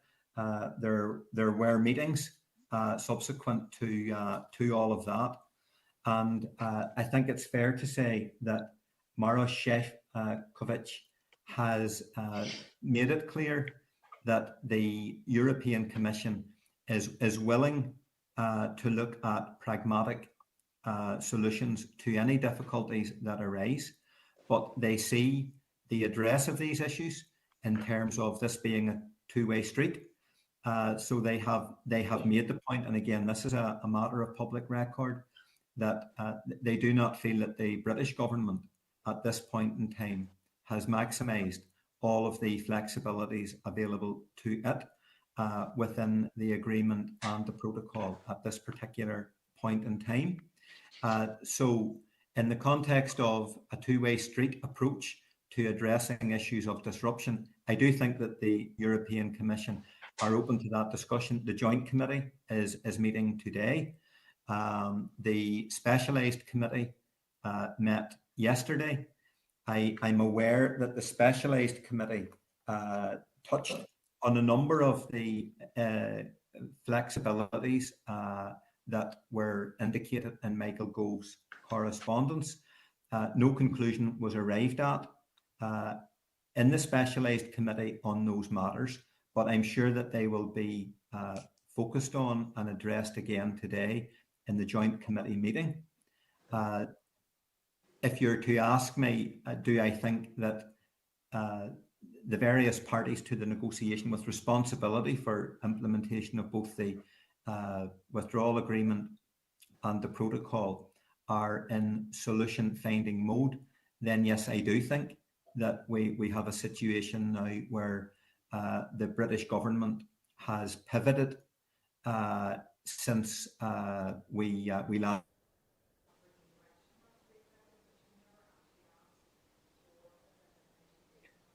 met. In fact, I suggest that the British government how the protocol could be smoothly operated. I think that you also have within the European Commission an appreciation that we have experienced difficulties in the course of the last few weeks, but that these are not insurmountable. And both Michael Gove and Maroš Šefčovič in the joint communique that was issued, and I think that was on the 3rd of February, committed both the British government and the European Commission to working together closely to ensure proper implementation of the protocol, to ensure that the interests of all of our citizens were best met. And I actually met with Michael Gove on the following day, and I said that I thought that the tone of the communique was correct and set the right acoustics in place for the follow-up engagement between the two delegations from the British government and the European Commission that followed in the following week, the subsequent week. So there's been a fair degree of engagement in the period since, both at delegation level. We now have a joint committee meeting today. I think that's the context, that's the space within which those issues now need to be addressed. But I do think that we will continue to hear that the resolution of those issues is very much to be found within the framework of the protocol and on the basis that the two principal sides both need to be working together and making use of the various measures available to them. I hope that's useful. Okay, thank you. Gary, do you want to add anything? Well, yes, obviously you will have seen, no doubt, the list of issues which the Chancellor of the Duchy of Lancaster had put into his letter, obviously, to Šefčovič. A number of them refer to obviously extending the grace periods, trying to find a permanent solution for P&R goods as well, extending temporary arrangements for parcels, medicines. The difficulty with that, and again, there's obviously not a common shared view on this, but we would feel that a temporary sticking plaster type approach to these issues isn't going to be sustainable in the long term. When we speak to businesses, the main concern that we would get from them is it's not even now in terms of clarity. It's a matter of change, and we have to recognise that there are difficulties here which are way beyond teething problems alone. I do welcome the engagement that's ongoing between the CDL and the EU as well. Obviously, there have been numerous engagements, many of which that myself and Junior Minister Kearney would have attended, and that is useful. But we do need to get to a point where there is a clear recognition of the real detrimental impact that the protocol is currently having on businesses here in Northern Ireland. And I think that until we get to that position or that recognition, I think it is going to be very difficult to move forward, and it's going to be very difficult to get out of the current economic position that we find ourselves in. Thank you, Chair. Okay. I could comment that a temporary solution isn't meant to be a long-term solution, and in that sense that temporary is meant to be temporary until you find a permanent solution. But I take the other points that you made after that. I'm going to move on. Doug Beattie is up next. If we could bring Doug up into the spotlight. I know that Martina said that she had to go at 4 and it's 10 to 4, but I think she's fallen off. Do you want to let Martina in first and she's got to go? I think she has gone, actually. I'm looking down my list just to make sure, but I think she had just gone. She was there a second ago. So we'll pass over to yourself then, Doug. All right, Chair, thank you. And welcome again, as always. And Gary, good to see you here, as ever. Very clear, very concise answers so far. Can I just ask, and maybe just get your thoughts on this? At this moment in time, about 15% of the point of entry certificates through the whole of the EU goes between Great Britain and Northern Ireland, yet we account for less than 1% of the trade. Is there an issue that the EU is applying, and this was the month of January, is there an issue that the EU is applying their rules and regulations stricter on that route between GB and Northern Ireland than they are in the rest of the United Kingdom, including into Dublin? Well, Chair, I maybe come in on that first, and thanks, Doug, for your very kind remarks. What I would say in terms of your position in regards to the checks and the health entry documents, it does seem quite a ridiculous position from the EU in terms of their approach, but it's also highlighted the fact that it's a ridiculous position that the EU are actually demanding checks and declarations on EU goods produced in the EU but distributed from GB, which is a very, very strange position. But also in the fact that, and you've said in terms of the size of Northern Ireland, yet we're dealing with 16% of all health entry documents in comparison with the whole of the European Union. It has to be noted as well, which I find quite interesting in terms of the statistics we have seen, the number of pests, contaminants or diseases discovered by SPS checks at Northern Ireland ports is 0. And I think that we need to get to the position where we do be, when we talk about flexibility and we talk about, making Northern Ireland work, making the agreements work, then we need to be reasonable. And what we can't have is a situation where the internal market of the United Kingdom is disrupted so much to the point where it's effectively crippling our businesses, but creating a very detrimental situation, even when you compare that to other entry points right across the European Union.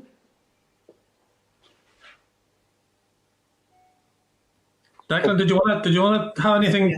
Yes, I'll just add a comment to that, Doug. Good to see you again. First of all, I don't have that statistic that you referenced to hand. I personally, anecdotally or otherwise, don't pick up any feedback to suggest that there's a disproportionate or an adverse or a punitive approach being taken by the European Commission in relation to the operation of those controls.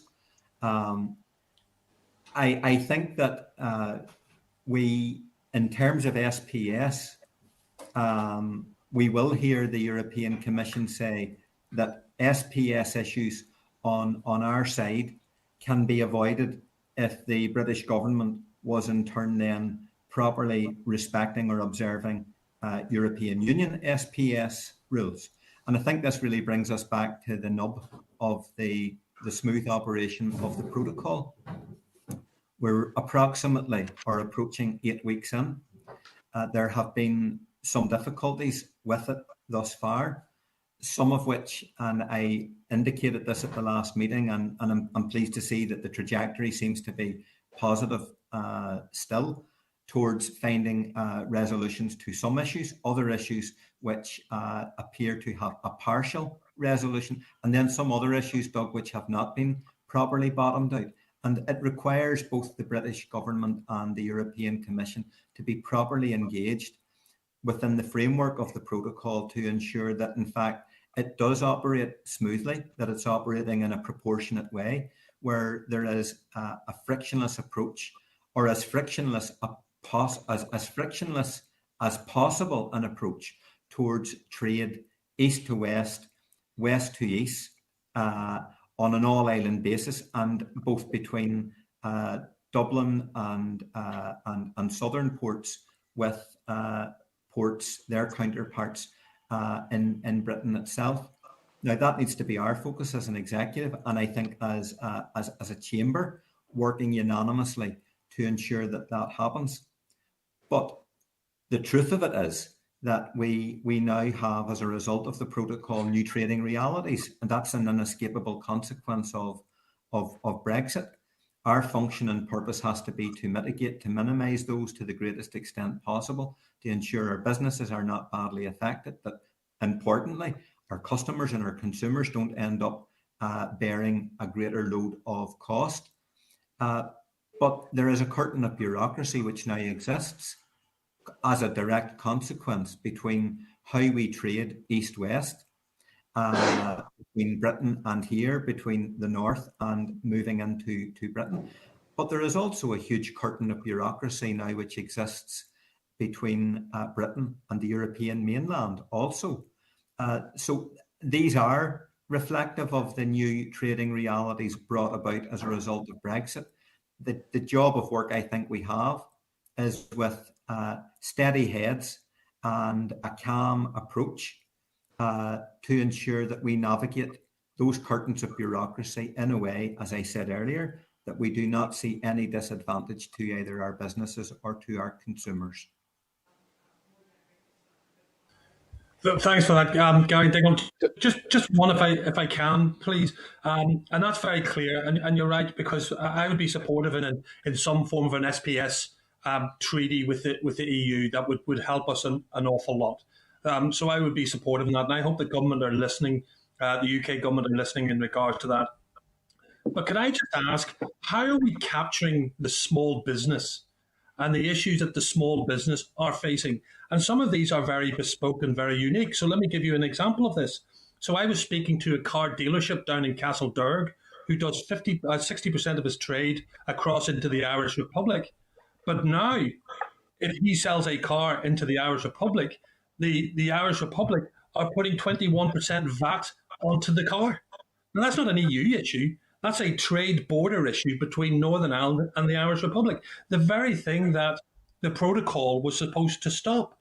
How do we capture that information? How do we deal with that, apart from people like me sending that to various different people, say, have a look at this? But this person in Castledurg, in the border areas, and he won't be alone, is facing a trade border between Northern Ireland and the Irish Republic.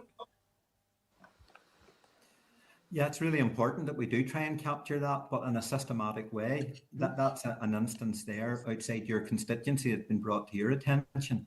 There have been other instances which have arisen within my own constituency, Doug, and the intervention is then made by myself as a constituency MLA and also as a minister, making the appropriate use of the access that I have to ensure that those business people who I'm talking about small mechanical engineers and so on, that they in fact have a way through the difficulty, the blip that they're currently encountering. that particular point, the low-level stuff to which you refer, I think needs to be addressed in a systematic way by our officials.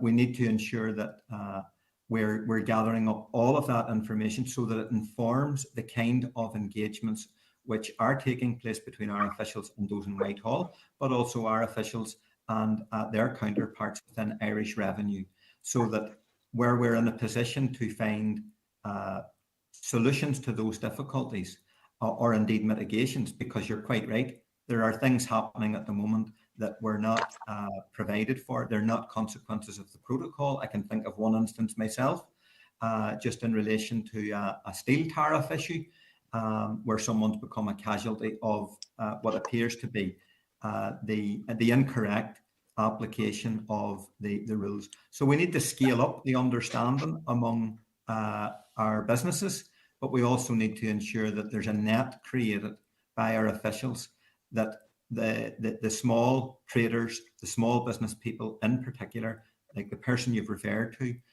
doesn't actually fall between the cracks. So we've a big piece of work to do, I think, on an ongoing basis to ensure that these new trading realities, these new business realities on an all-island basis also are addressed in the appropriate way.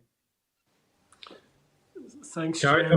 Yeah, just to add to that, I think that Doug actually makes a very key point in terms of that engagement piece, because we know, and I know certainly from this last 4 weeks in this role, I've seen the extensive engagement in terms of feeding in both the UK government and the UK government into the EU and vice versa. The difficulty being that whenever we hear of issues, and I take your point in terms of they can either, whether they be north, south, east, west, the fact is that there are certain groups out there and businesses who are very well connected, and you know, they do well for that in terms of they speak up for themselves in a sense that they're connected to particular large organisations and representative groups, and there's nothing wrong with that. Absolutely, you know, that is a place. But some of the smaller businesses, independent businesses, people who are just going about their day-to-day daily lives, and then they're hitting issues. It's reaching those people. I suppose that was one of the concerns, Doug, that we had raised in terms of the meeting with Sefcovic and the Secretary of State with businesses and representatives in Northern Ireland. We felt that it was important that you get beyond sometimes those who we always hear from, and it's important we continue to hear from them. But here's some of the other issues maybe that's been faced at a more localised level. I do think that could be improved. We need to look at how we do that. I think, in fairness to the officials, what I have found in terms of our briefing papers that we get, they're usually very extensive, and we would raise the issues on obviously the people's behalf. But I think what we need to do in ensuring, especially the issues around the protocol, we need to be getting down to the nitty-gritty, if you like, and those very niche issues, and bringing those forward so that they can be addressed and that those people can be heard as well. So I take your point, and certainly we will take that away, Doug, and hopefully look at that again in terms of maybe those issues and how we bring them forward. Declan, Gary, thank you very much. I did have another one, which was about exporting of bull semen, but I think I'll leave that for another day. Chair, thank you. Yes, it's particularly close to dinner time, so I think we'll move on quickly, please, if we could, and maybe ask Trevor Lunn to come up into the spotlight if that's possible, and we'll get your question, please. Thank you. Okay, thank you. Hello, Gary. Hello, Declan, and congratulations, Gary. I'm interested in the point that Doug raised there, because surely I don't think the guy that he's speaking about is insinuating that there's double VAT being charged here. The VAT would have to be charged either in the Republic or else the North. And I mean, there's always been a significant cross-border trade, particularly in new cars, depending on the exchange rate. So I'll be interested to see how that one pans out.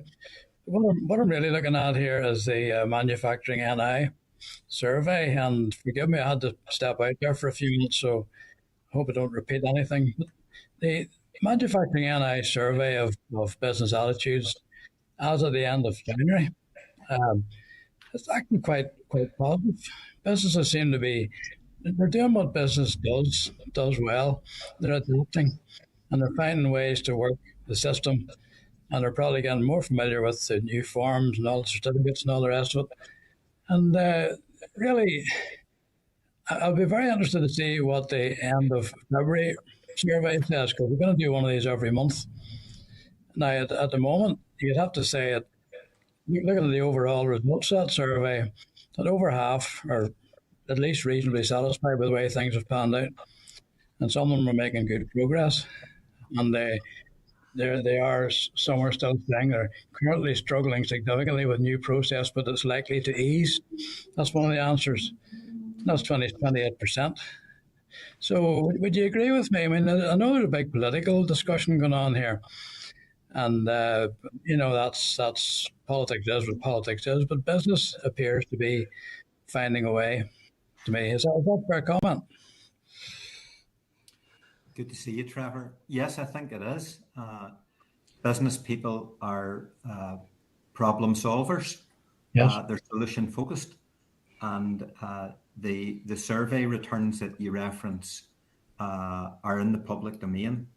What I have picked up myself, again anecdotally and through a number of my own discussions, is that the customs situation, the customs difficulties are improving.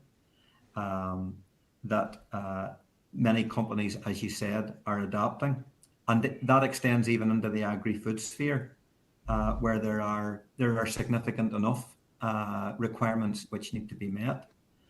So I do think that our business sector typically is adapting to the new circumstances and finding ways through.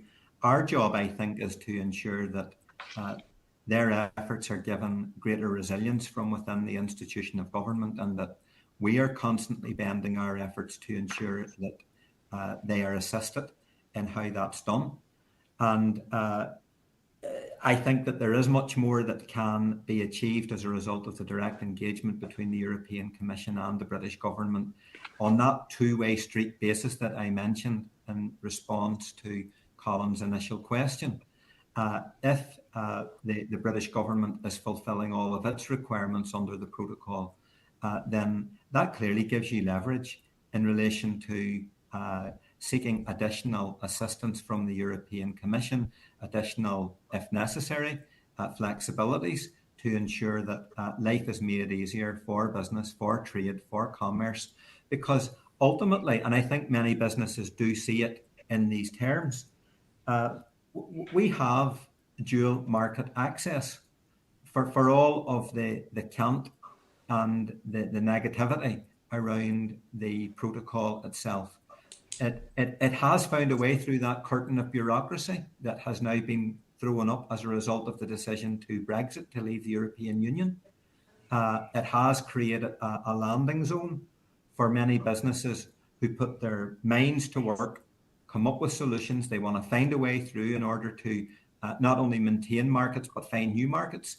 There's a perfect opportunity now to have a, if you will, an each-way bet for businesses in relation to exploiting the benefits of the internal market with the British state, but by the same token, having full access to the 450 million consumers who constitute the European Union single market.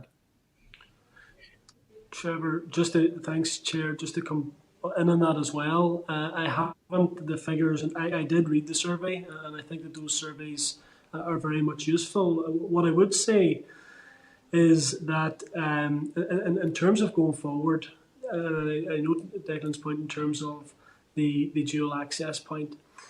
The difficulty being with that is that access from GB to Northern Ireland is not unfettered. Okay, despite commitments that have been given, effectively GB is a third world country to Northern Ireland. That's effectively what the protocol has done.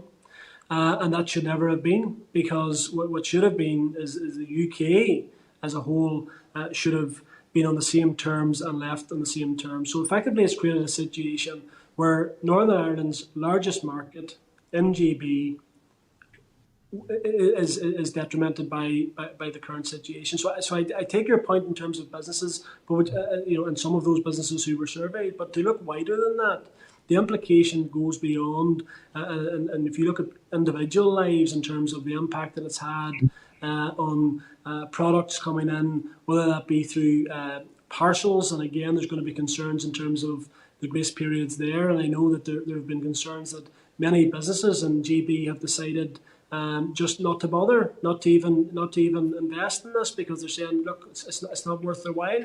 But the other issue in terms of the stuff coming from GB is the cost impact on consumers here, but also the time, which is affecting businesses. So when we say we have dual access, we have to stipulate that with the fact that, well, we may have access out the ways, but that's not much use if all of the, we rely so heavily on goods coming from GB and products coming from GB to ensure we can manufacture our goods and export them.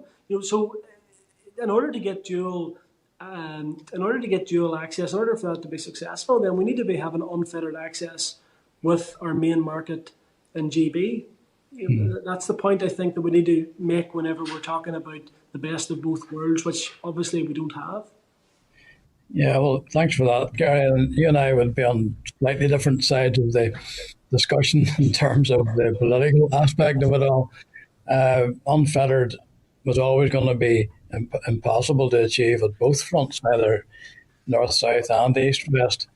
But I mean, the point I'm making really is that if you looked at the situation just at the beginning of January, and it was just when business was gearing up to a new regime, it was pretty horrific. I would agree with you. Look at the situation now, and look at that survey, and that's done almost a month ago. Another one to come now in a few days' time, and let's just see where we are. So when I hear arguments about sausages and Christmas presents or birthday presents, I do wonder. I mean, have we not got sausage producers in Northern Ireland? Because for every complaint I hear about business difficulties here, I hear about somebody else who's found a business opportunity. And that's really what it's all about. We can trade both directions.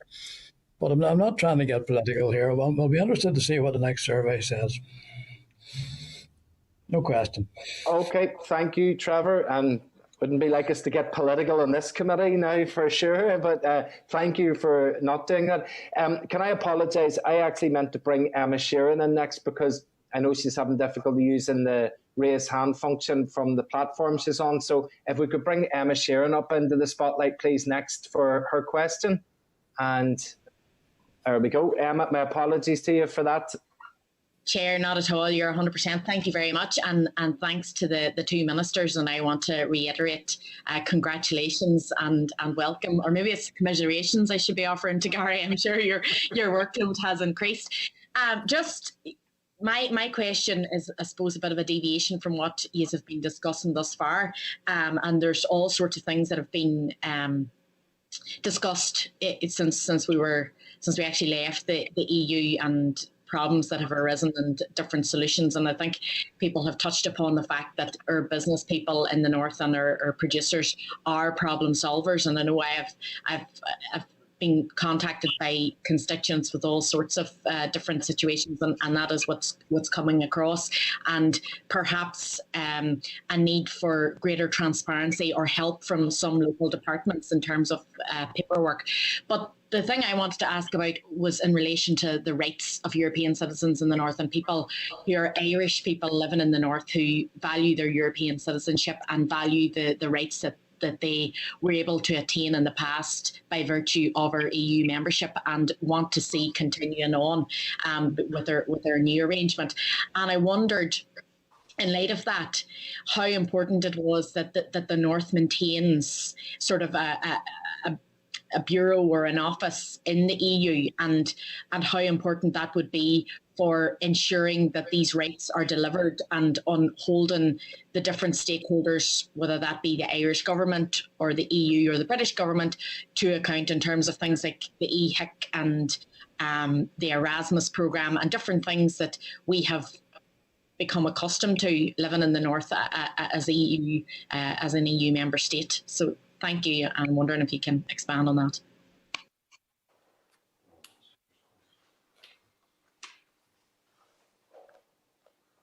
Okay, yeah, I'm happy to go first on that particular question, Emma. The points that you raise in relation to rights are provided for under Article 2. So, I mean, the protocol, in my opinion, indemnifies, it entrenches the rights which citizens here enjoy under the terms of the Good Friday Agreement. And of course, the European Union is a stakeholder in our peace settlement and made a very significant contribution in terms of templates to the authorship and the creation of the Good Friday Agreement itself. So I think that we have to take it as a given that the rights of citizens here in the North will continue to be respected from whatever section of the community they come, whether they are newcomers who have made this place their home, whether they are of an Irish identity, a British identity. I think all of those rights need to be underlined and entrenched, and the provisions are there for that. Therefore, in terms of proper implementation of the protocol, then the guarantee of that rests with both the British government and the European Commission in respect of the specific change that we now have under the terms of the protocol. And the protocol was introduced as a protective mitigation measure, as opposed to something that was designed to in any way infringe or reduce or detract from citizens' rights. But with respect to the question you raise about the permanency of our European Bureau, in terms of our international footprint as a region, as a regional government, the three locations where we have Bureau are in the European Union, in the United States / North America, and also China. It's interesting that the Bureau with the largest number of personnel located within it is in fact our Brussels office. And I think that's reflective of the very close relationship that we have had within the European Union to date. And therefore, I just think that it would be counterintuitive not to think that we would continue to maintain a permanent presence within the European Union, with full access to the European Council, to the European Commission, to the European Parliament, to the full bureaucracy and institution of the European Union. I could not imagine that we would not want to do that on an ongoing basis, particularly in light of the fact that we now have the protocol. This part of Ireland has been taken out of the European Union under the terms of the withdrawal agreement. There's an interesting thought to conjure with, and that is that in fact, under the terms of the protocol, the North now has a foot in both camps. We are like a half-sized state remaining within the European Union, and I think that's a good thing. I think it's recognition of our special and different circumstances. It confers upon us a special status, and I think an important platform for that special status conferred upon us by the European Union is found in the continued existence of the Brussels office in our European Bureau. So I do think it's very important that that continues in order to maintain a very high level of connection and interaction between our power sharing government, our assembly, with the structures of the European Union. That's how we'll ensure that, in fact, we optimise the reality of dual access to both the single European market and also then ensuring that we get best benefit from our continued access to the British internal market. Obviously, Chair, I would take a very different view to that, but I do thank Emma, first of all, for her kind words of welcome. In terms of the EU office and in terms of the position, obviously we've left the EU. I think that there will always be a place for engagement, and we need to encourage that engagement. The difficulty being that what we've seen over the past 4 years is a situation where the European Union have effectively demanded, full respect for its workings, for its customs union, for its single market, and of course for the laws that they have. The difference being that they haven't shown the same respect in terms of the regard for the UK's laws, and of course in terms of, we talk about the Belfast Agreement, and we talk about the practical reality of Northern Ireland and how it works, and there hasn't been the same respect shown in that regard. So what we need to do is we need to work through the immediate challenges. Unfortunately, at this minute in time, what we've seen is a very much a tone-deaf approach to the rights of unionists, particularly within Northern Ireland, and the disregard for the agreements that are currently in place. But there's always room for discussion and engagement. And of course, and Emma, you mentioned around the likes of the Erasmus program, and those programs are important. But of course, the UK has announced the Turing program, which will be a worldwide program, which will benefit our citizens immensely. So what we need to do is ensure that we can get the best deal for our citizens here, and respect, of course, all views. But unfortunately, that hasn't been the situation to date. I think we need to avoid a situation where we end up conflating how we manage new economic and trading realities given rise to by Brexit with identity issues and identity politics. So the issue of having a permanent office in Europe, in my view, it makes economic and political sense. We can sort out the political differences that continue to beset our society, the communal division within our society under the terms of the Good Friday Agreement. I think it's a mistake to bring those issues into the discussion around how we continue to interact with the European Union and the European Commission. And I do think that the Commission office that we have gives us a beachhead for ensuring that we stay properly focused in a pragmatic and a practical way on the real world economic and political issues that we need to deal with.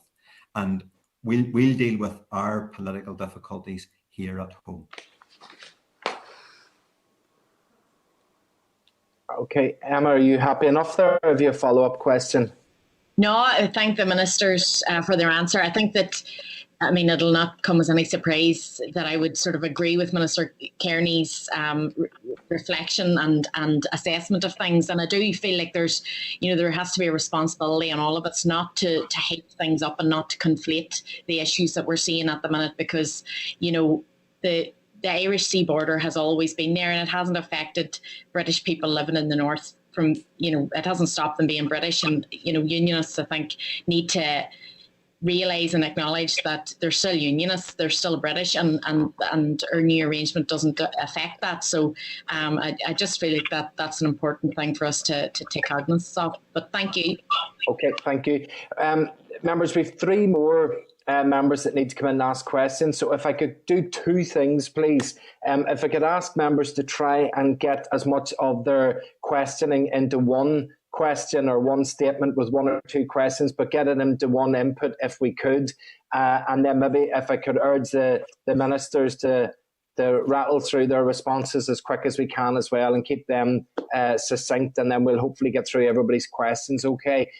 If I could ask for Trevor Clark to be brought up into the spotlight, please, for his question, and I'll pass over to yourself, Trevor. Can I say just before I start, Chairman, maybe in reflection, maybe sometime you should take a wee bit of your own advice, because it's 4:20 and some of us haven't even spoken this meeting today. So maybe if you took some of your own advice and didn't hog the meeting at the start, maybe the rest of us had a bit more time.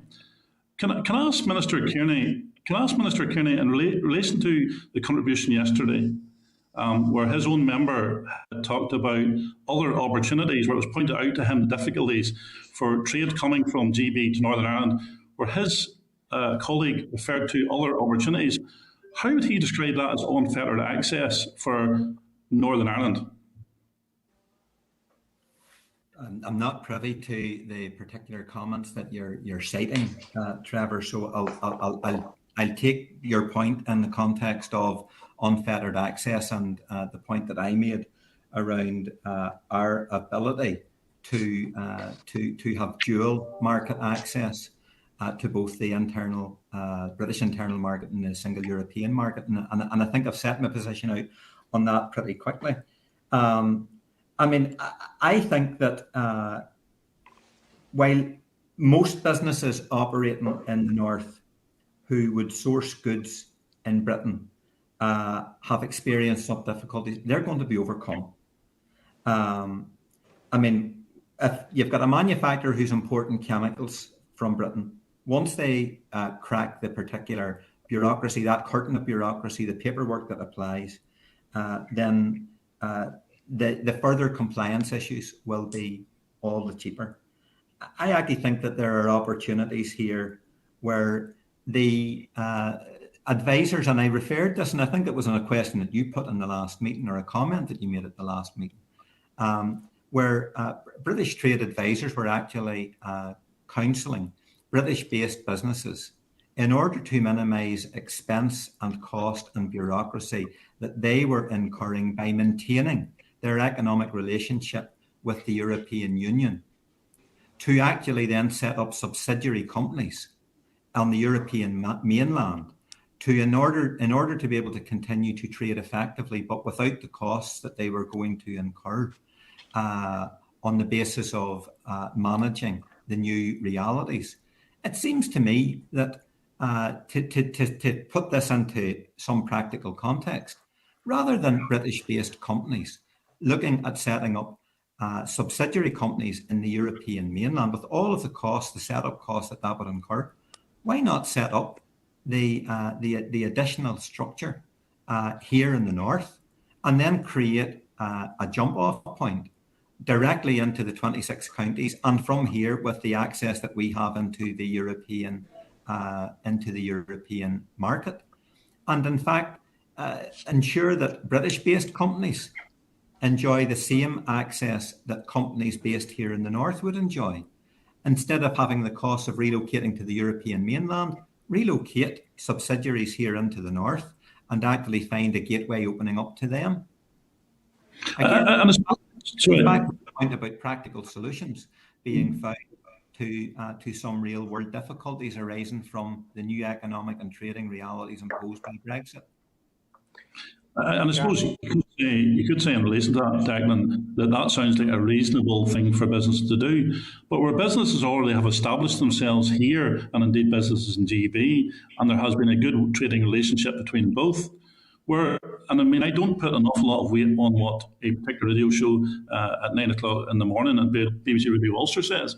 But this morning they referred to 80% of businesses who did do business with Northern Ireland said they were going to discontinue that business from the 1st of April because of the difficulties of this fettered access as opposed to unfettered access. I mean, I think you and I will agree with one thing about traders in Northern Ireland. They will be imaginative and they will try different things. But you can't try that from a very small base overnight to retain employment and jobs for those people in those different locations. And indeed, they'll do it for economic reasons. They'll not do it because they're forced to do it.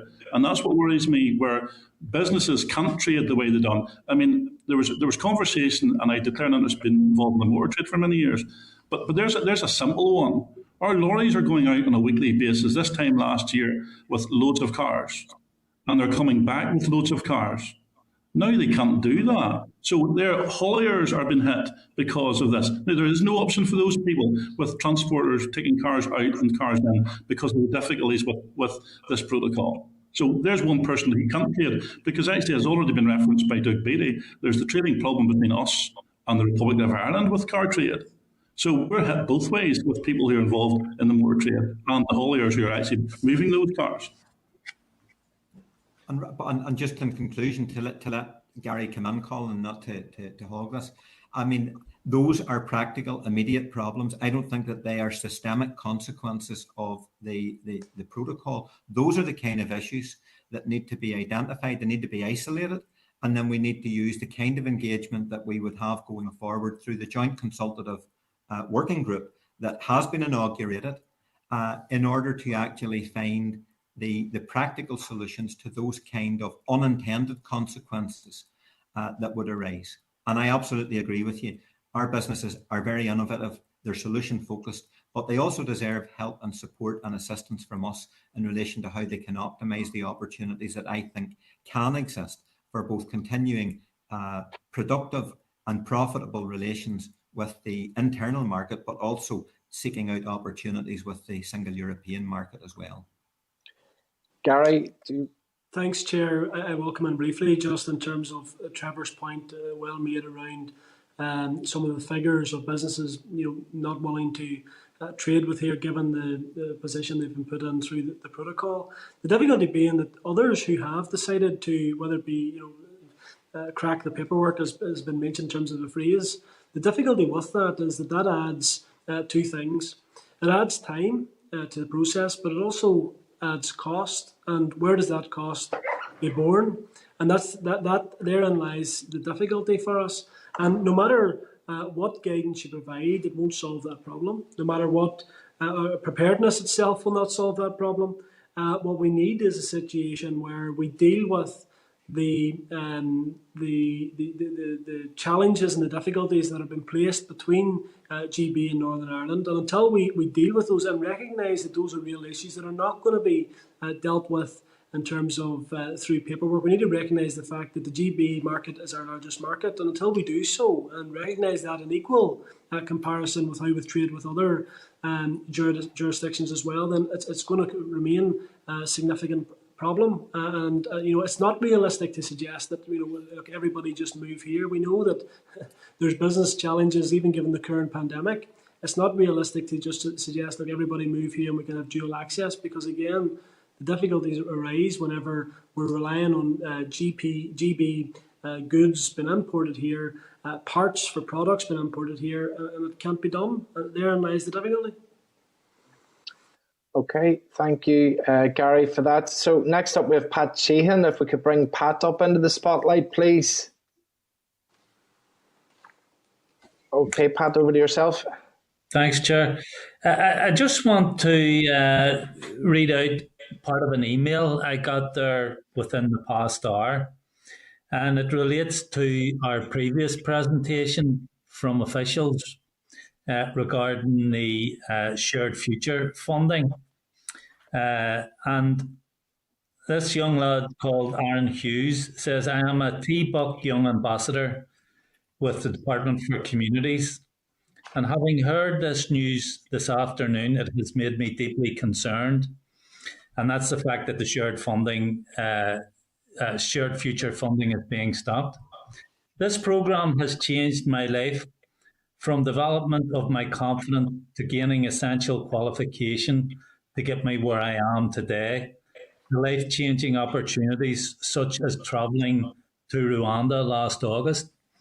I'm wondering, would the two ministers like to comment on that? Thank you.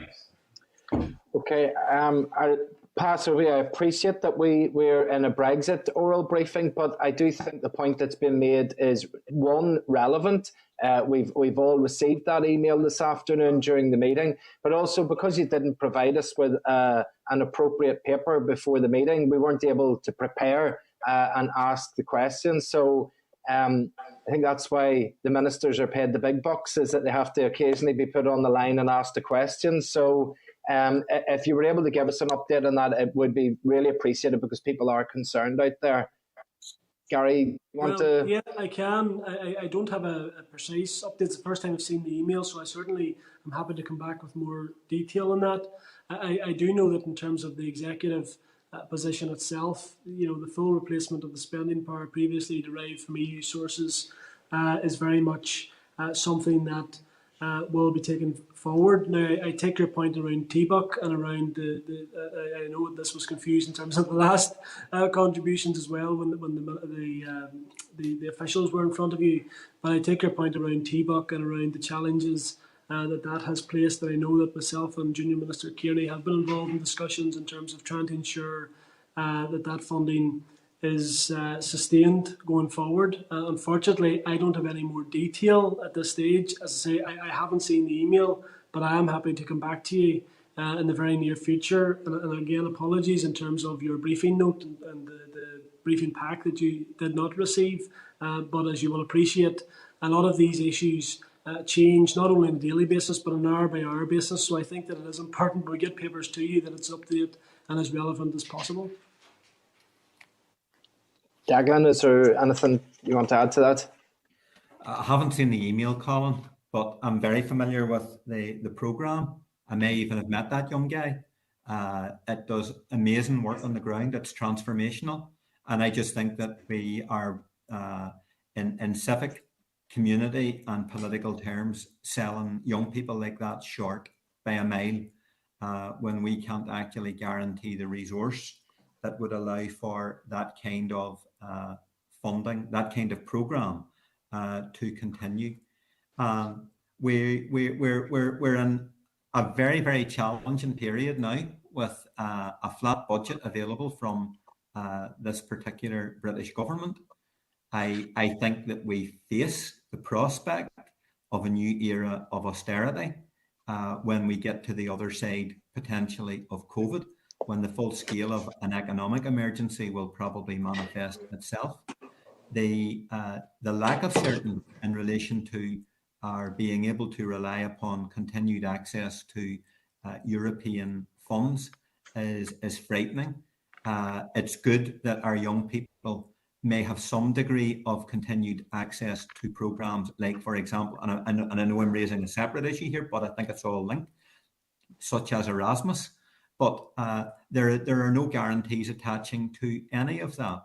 So I think that in terms of both the funding resource that we can expect from the British Exchequer in the coming period, which is flat, and in net terms a reduction, and then with the imponderables that are thrown up in respect of the loss of European funding, that personal story that Pat has outlined is going to be magnified across the board among many young people that we know within our communities whom we represent and further afield. Just to add, Chair, just very briefly, it is my understanding that we do have an engagement in March time with some young people, or certainly representatives in and around the Shared Future Fund. I'd be very happy to meet whoever the gentleman, the young person was in that email. I'm sure Junior Minister Kearney, without putting them on the spot, would be happy to have any discussions in terms of supporting our young people going forward. But thanks for raising that, but I will take the detail and come back to you on that. Thanks for that. And just briefly, I wasn't trying to throw a curveball in, Chair. It's just I thought that,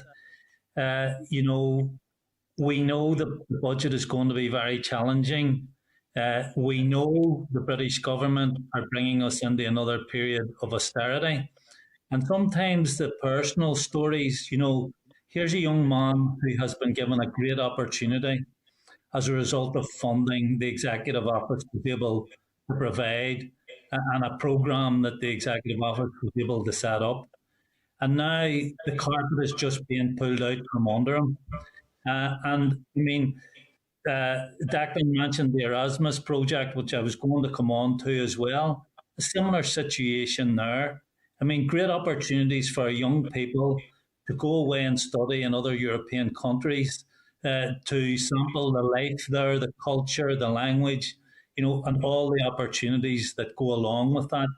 And now that is being taken away as well. So, it's disappointing in both these sort of programs that it's young people who are going to suffer as a result of Brexit on the one hand and the British government for austerity on the other. Not really a question there, but thank you. Chair, just want to add, just in terms of the Erasmus scheme, I did mention just in the previous answer that obviously that's been replaced with the Turing scheme, which is going to be a worldwide scheme. Hopefully, young people will be able to benefit from that. It's just worth saying that, as I say, that has been replaced by the Turing scheme. And I think it is important that as an executive in all of these issues that, we prioritise. And of course, the Finance Minister, no doubt, will want to be prioritising in terms of how he puts his own vision forward as well. But as I say, thanks to Pat for that. Okay, then finally, if I ask Mr. Stalford to be brought into the spotlight, please, for his questions. Thank you, Mr. Chairman.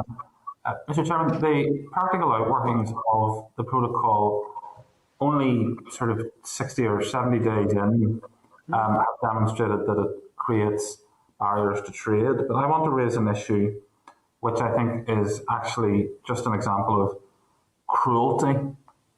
As a consequence of the protocol, it is difficult for people who are blind or visually impaired to travel with their dogs.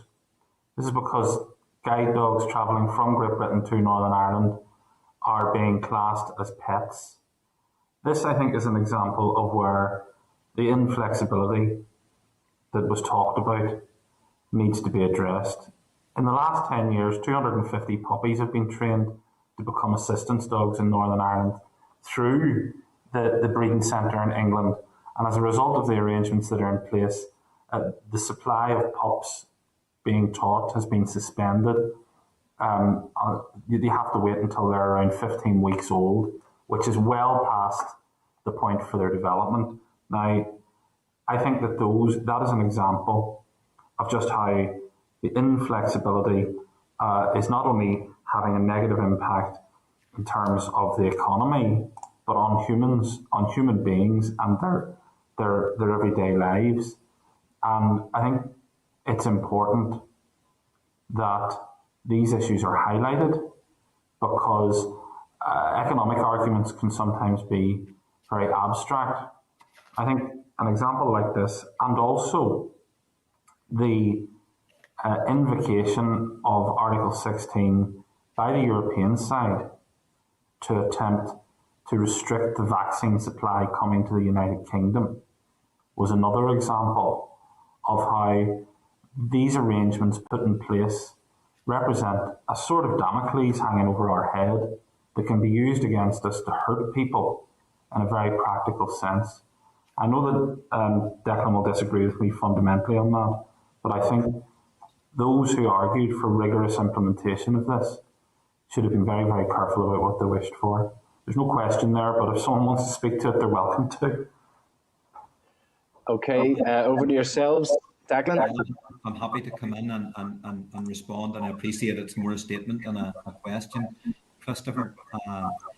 I couldn't agree more with you about the difficulty that that particular instance that you've cited throws up. I mean, it is wrong. It's very, very challenging. It's a very, very difficult situation for someone with visual impairments who's a disabled member of our society is then disadvantaged in that way, and that needs to be resolved and fixed.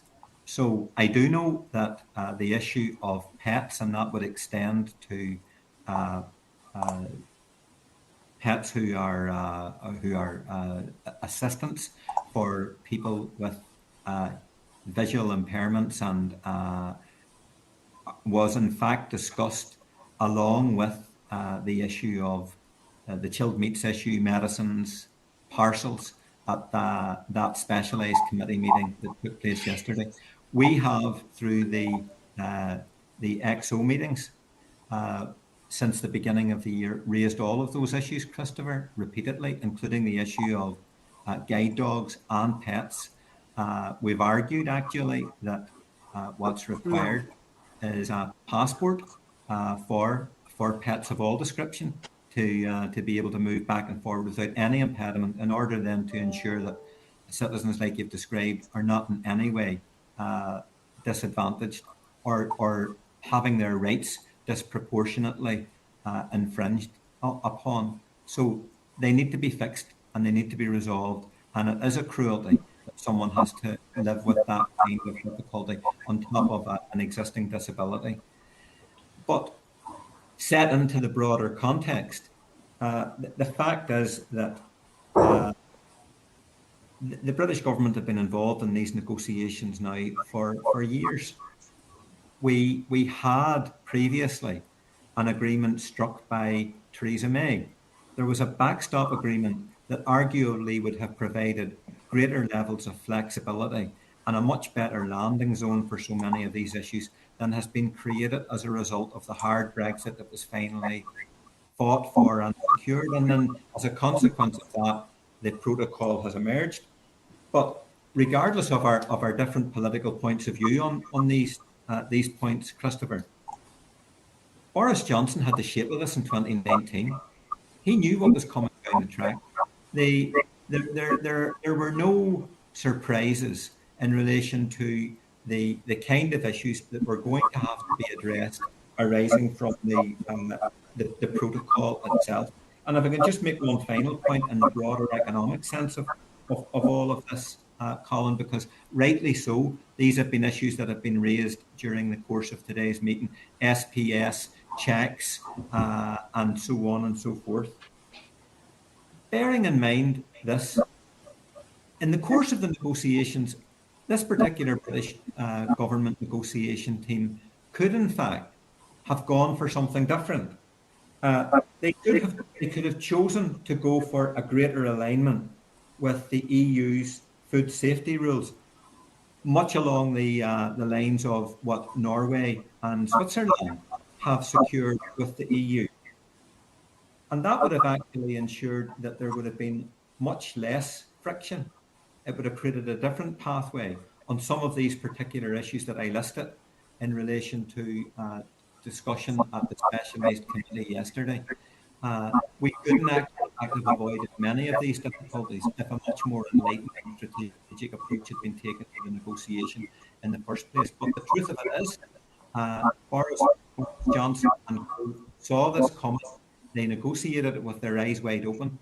The job now for people like ourselves, for Christopher, for myself, for yourself, Chair, is now to ensure that we have a smooth operation of the protocol, and that we're very pragmatic, and that we're very solution focused in relation to how we do that, because we share the intent of representing and doing best by all of our citizens, and I know that's common ground that we have between us, and I think that has to always have primacy.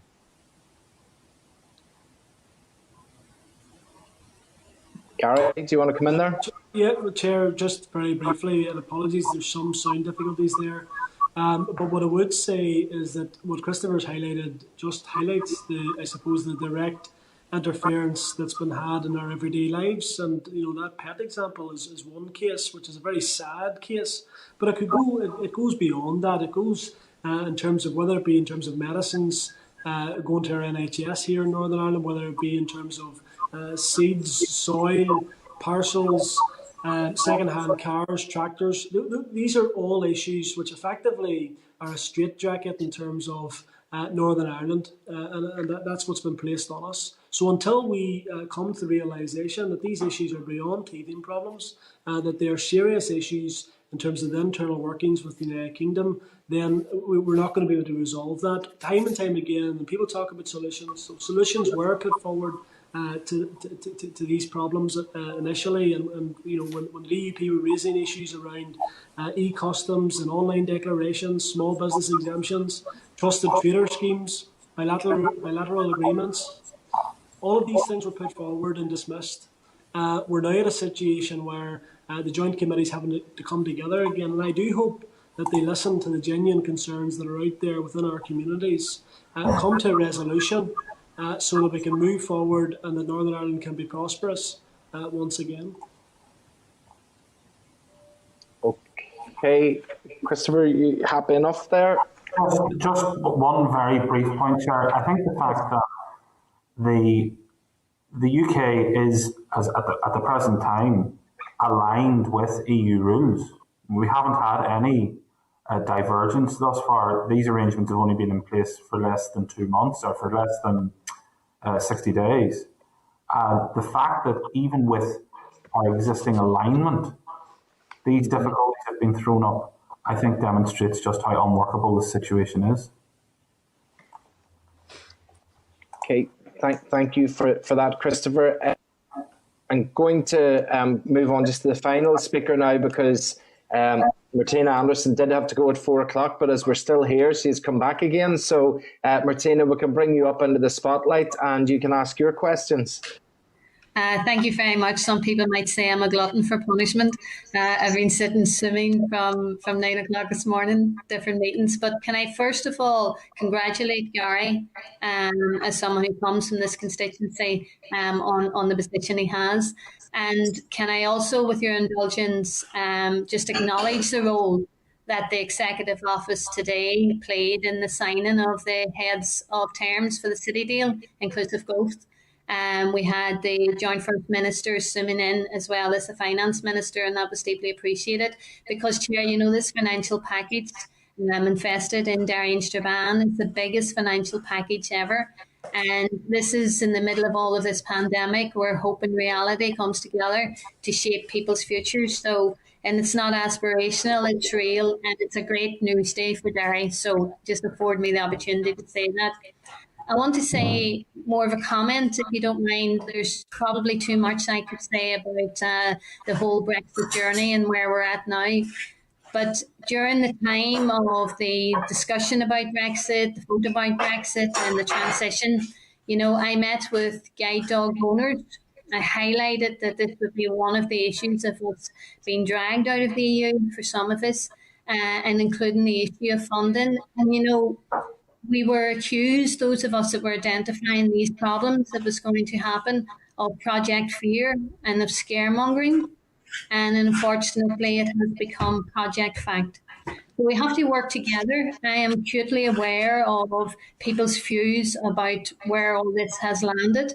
There was going to be a harder border somewhere on the island of Ireland of being dragged out of the EU. So I'm very mindful of the work. I was listening to the two ministers before I had to go off, and I've obviously been following. I'm mindful of the Executive Office, the efforts that they are making to see what kind of resolution can be found to some of these issues, and also very mindful that we have a grace period that we can't waste. And I'm hoping that whatever kind of preparation that has to be done is being done, so that the grace period as we move forward, if it's not extended, then we don't waste it. Chair, I suppose just to come in and thank Martina for the kind words. Obviously, I share her enthusiasm and support for what was announced today in terms of the Heads of Terms Agreement. I think that is a good news story. If only we had more of them, I think that we would be in a much better place. We can look forward to that, I think, and as been said, I think we need to congratulate all of those involved in that good news story. Just back to the point around the guide dogs and the pets issue, it's an issue that's going to have to be resolved. We know, in terms of my information, Minister Poots he did have a meeting at the tail end of January in terms of trying to get some clarity, but he did say that he would allow some additional time for pet owners to become familiar with the new requirements, hence the reason that there would be no routine checks on or before the 1st of July 2021, although it was stipulated with the fact that they do reserve the right to undertake checks should there be suspicion of illegal activity or welfare concerns. There's ongoing engagement with officials on this matter. They're working with their counterparts in GB and of course in ROI as well. So it's an issue that we're going to have to come back to. But again, there's going to have to be a workaround because it's not practical, and I think it's causing a lot of offence to people, and it needs to be addressed. Declan, do you want to add anything to that? Yeah, just a focal score. Colin, thanks. I think that we're now in what you could describe as process land. The protocol is here. It's here to stay. That was most recently acknowledged by the British Secretary of State earlier today. But it has been a public position articulated by Michael Gove and other senior British government civil servants in the course of the last few weeks, both at hearings within the House of Parliament and also the House of Lords.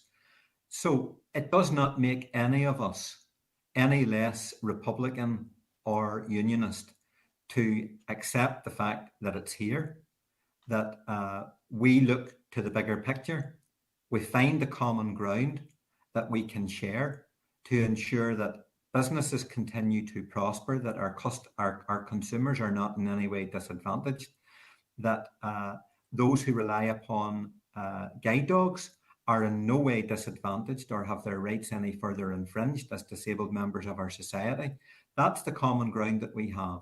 And what we need to do is ensure that the two-way street requirement, which is shared by the European Commission and the British government to meet their respective obligations, is carried out to the full, that we are guardians of all of our citizens' rights, that we have a weather eye to ensuring that this protocol works smoothly as a reality. Whether we like it or not, it's here to stay and it's not going away. And we need to ensure that the provisions within the framework of the protocol are properly implemented. And where there is a need to actually find some flexibility or mitigation or easement, that those options are in fact properly investigated. If we can bring them into reality, that we do so within the framework of the protocol, because that's the framework that guarantees us critical positions going forward. And on that basis, I believe that if we work together and we have calm nerves, with steady heads, we're using the same kind of language, that we can have very significant leverage over the responsibility of the British government to do what it has to do, but also, importantly, as effectively a new half member of state of the European Union, that we exert the necessary influence and pressure on the European Commission also to ensure that it is meeting its obligations, and that these difficulties that we're experiencing at the moment are short-lived, and that we actually start to change the landscape that we're currently operating in. And most important of all, that we take the acrimony and we take the negativity and the hostility that has built up in the course of the last few weeks out of the debate around the protocol and out of the debate about how we ensure that these economic realities are properly managed by us all. I hope that's useful, just as a final comment. Okay, thank you very much, and thank you, Martina, for that question. Can I thank both ministers for their attendance here this afternoon? I appreciate that the session has taken a little bit longer than was planned on the agenda, but given that there is so much, as the minister has mentioned, negativity and noise out in the community, I think it is so important that we take opportunities like this to lay out exactly what the views and what the perspectives are, and as well to acknowledge that they may be different views, but at least we all know within the realm of a committee where everybody stands. So I appreciate both of you for your attendance here today. And one thing I was conscious that we have probably missed from last week and this week, with the promotion of Minister Middleton, also was the promotion of Minister Lands to the Minister of Agriculture. And I suppose from this committee we should have wished him well in his endeavours over there as well. But to both of you today for your attendance, thank you very much indeed, and we wish you well with your work. Thank you. Thank you, Chair. Okay, members, then we will move on then to item 7, which is the Forward Work Programme. It's on page 191 of the meeting pack, and just to advise that the junior ministers, actually I think I was meant to ask them whenever they were in, that they're unable to attend the committee on Thursday or Friday as proposed due to other commitments. So at this stage I think we're going to have to propose that we don't do that briefing in March, but we maybe will endeavour in the background to see if there's something else that can be arranged in the meantime. So that's where we are on the Forward Work Programme. The First and Deputy First Ministers are scheduled for the 14th of April. Maybe I could just ask if all members are on mute, because there is feedback coming through there. When I say you deserve this man, it is the highest compliment of which I am capable. I think it's probably yourself, Christopher, if you were able just to pop on to mute there. Thank you. So the First and Deputy First Ministers are scheduled to brief us on the 14th of April, which will enable us to get the update then. We will write to the junior ministers and ask them that we maybe at least get a written submission for that week at the end of March as well. On page 187 of the meeting pack is the information about the overview of questioning skills. Shall we schedule that for Wednesday, the 5th of May? We can adjust that in the future. If needed, I'll take note dissent as consent there. Then we shall note the rest of the work programme if members are happy enough. Yeah. Okay. In terms of correspondence, the correspondence are on pages 202 to 300 of the meeting pack, and there's 5 in the tabled pack. Are members content to note that, or is there any issues that members wish to raise? Chair, there's one issue, if you can hear me. Yes, go on ahead, Trevor. The item 8.4, the letter from Mark Bassett and Professor Harvey in the Bar Library. They've offered to, they've issued a very interesting report, which is actually a year and a half old now, but still very relevant. And they've offered in the correspondence to assist the committee, as they put it, in considering the role of the Executive Office before and after any referendums in Irish unity. I think if we can find the time, I think that would be an interesting discussion to have with them. So I'd like to propose that we would accept their offer and bring them in sometime. Can I second that proposal from Trevor? And I third it. There's a surprise.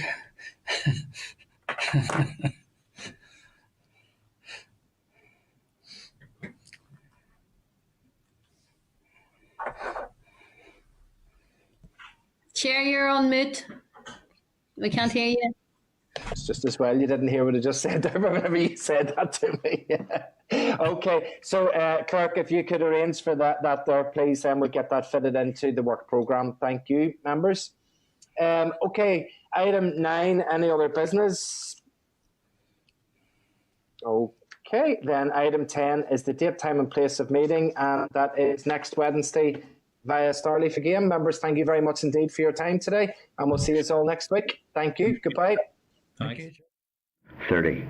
This is the Northern Ireland Assembly Committee Room 30.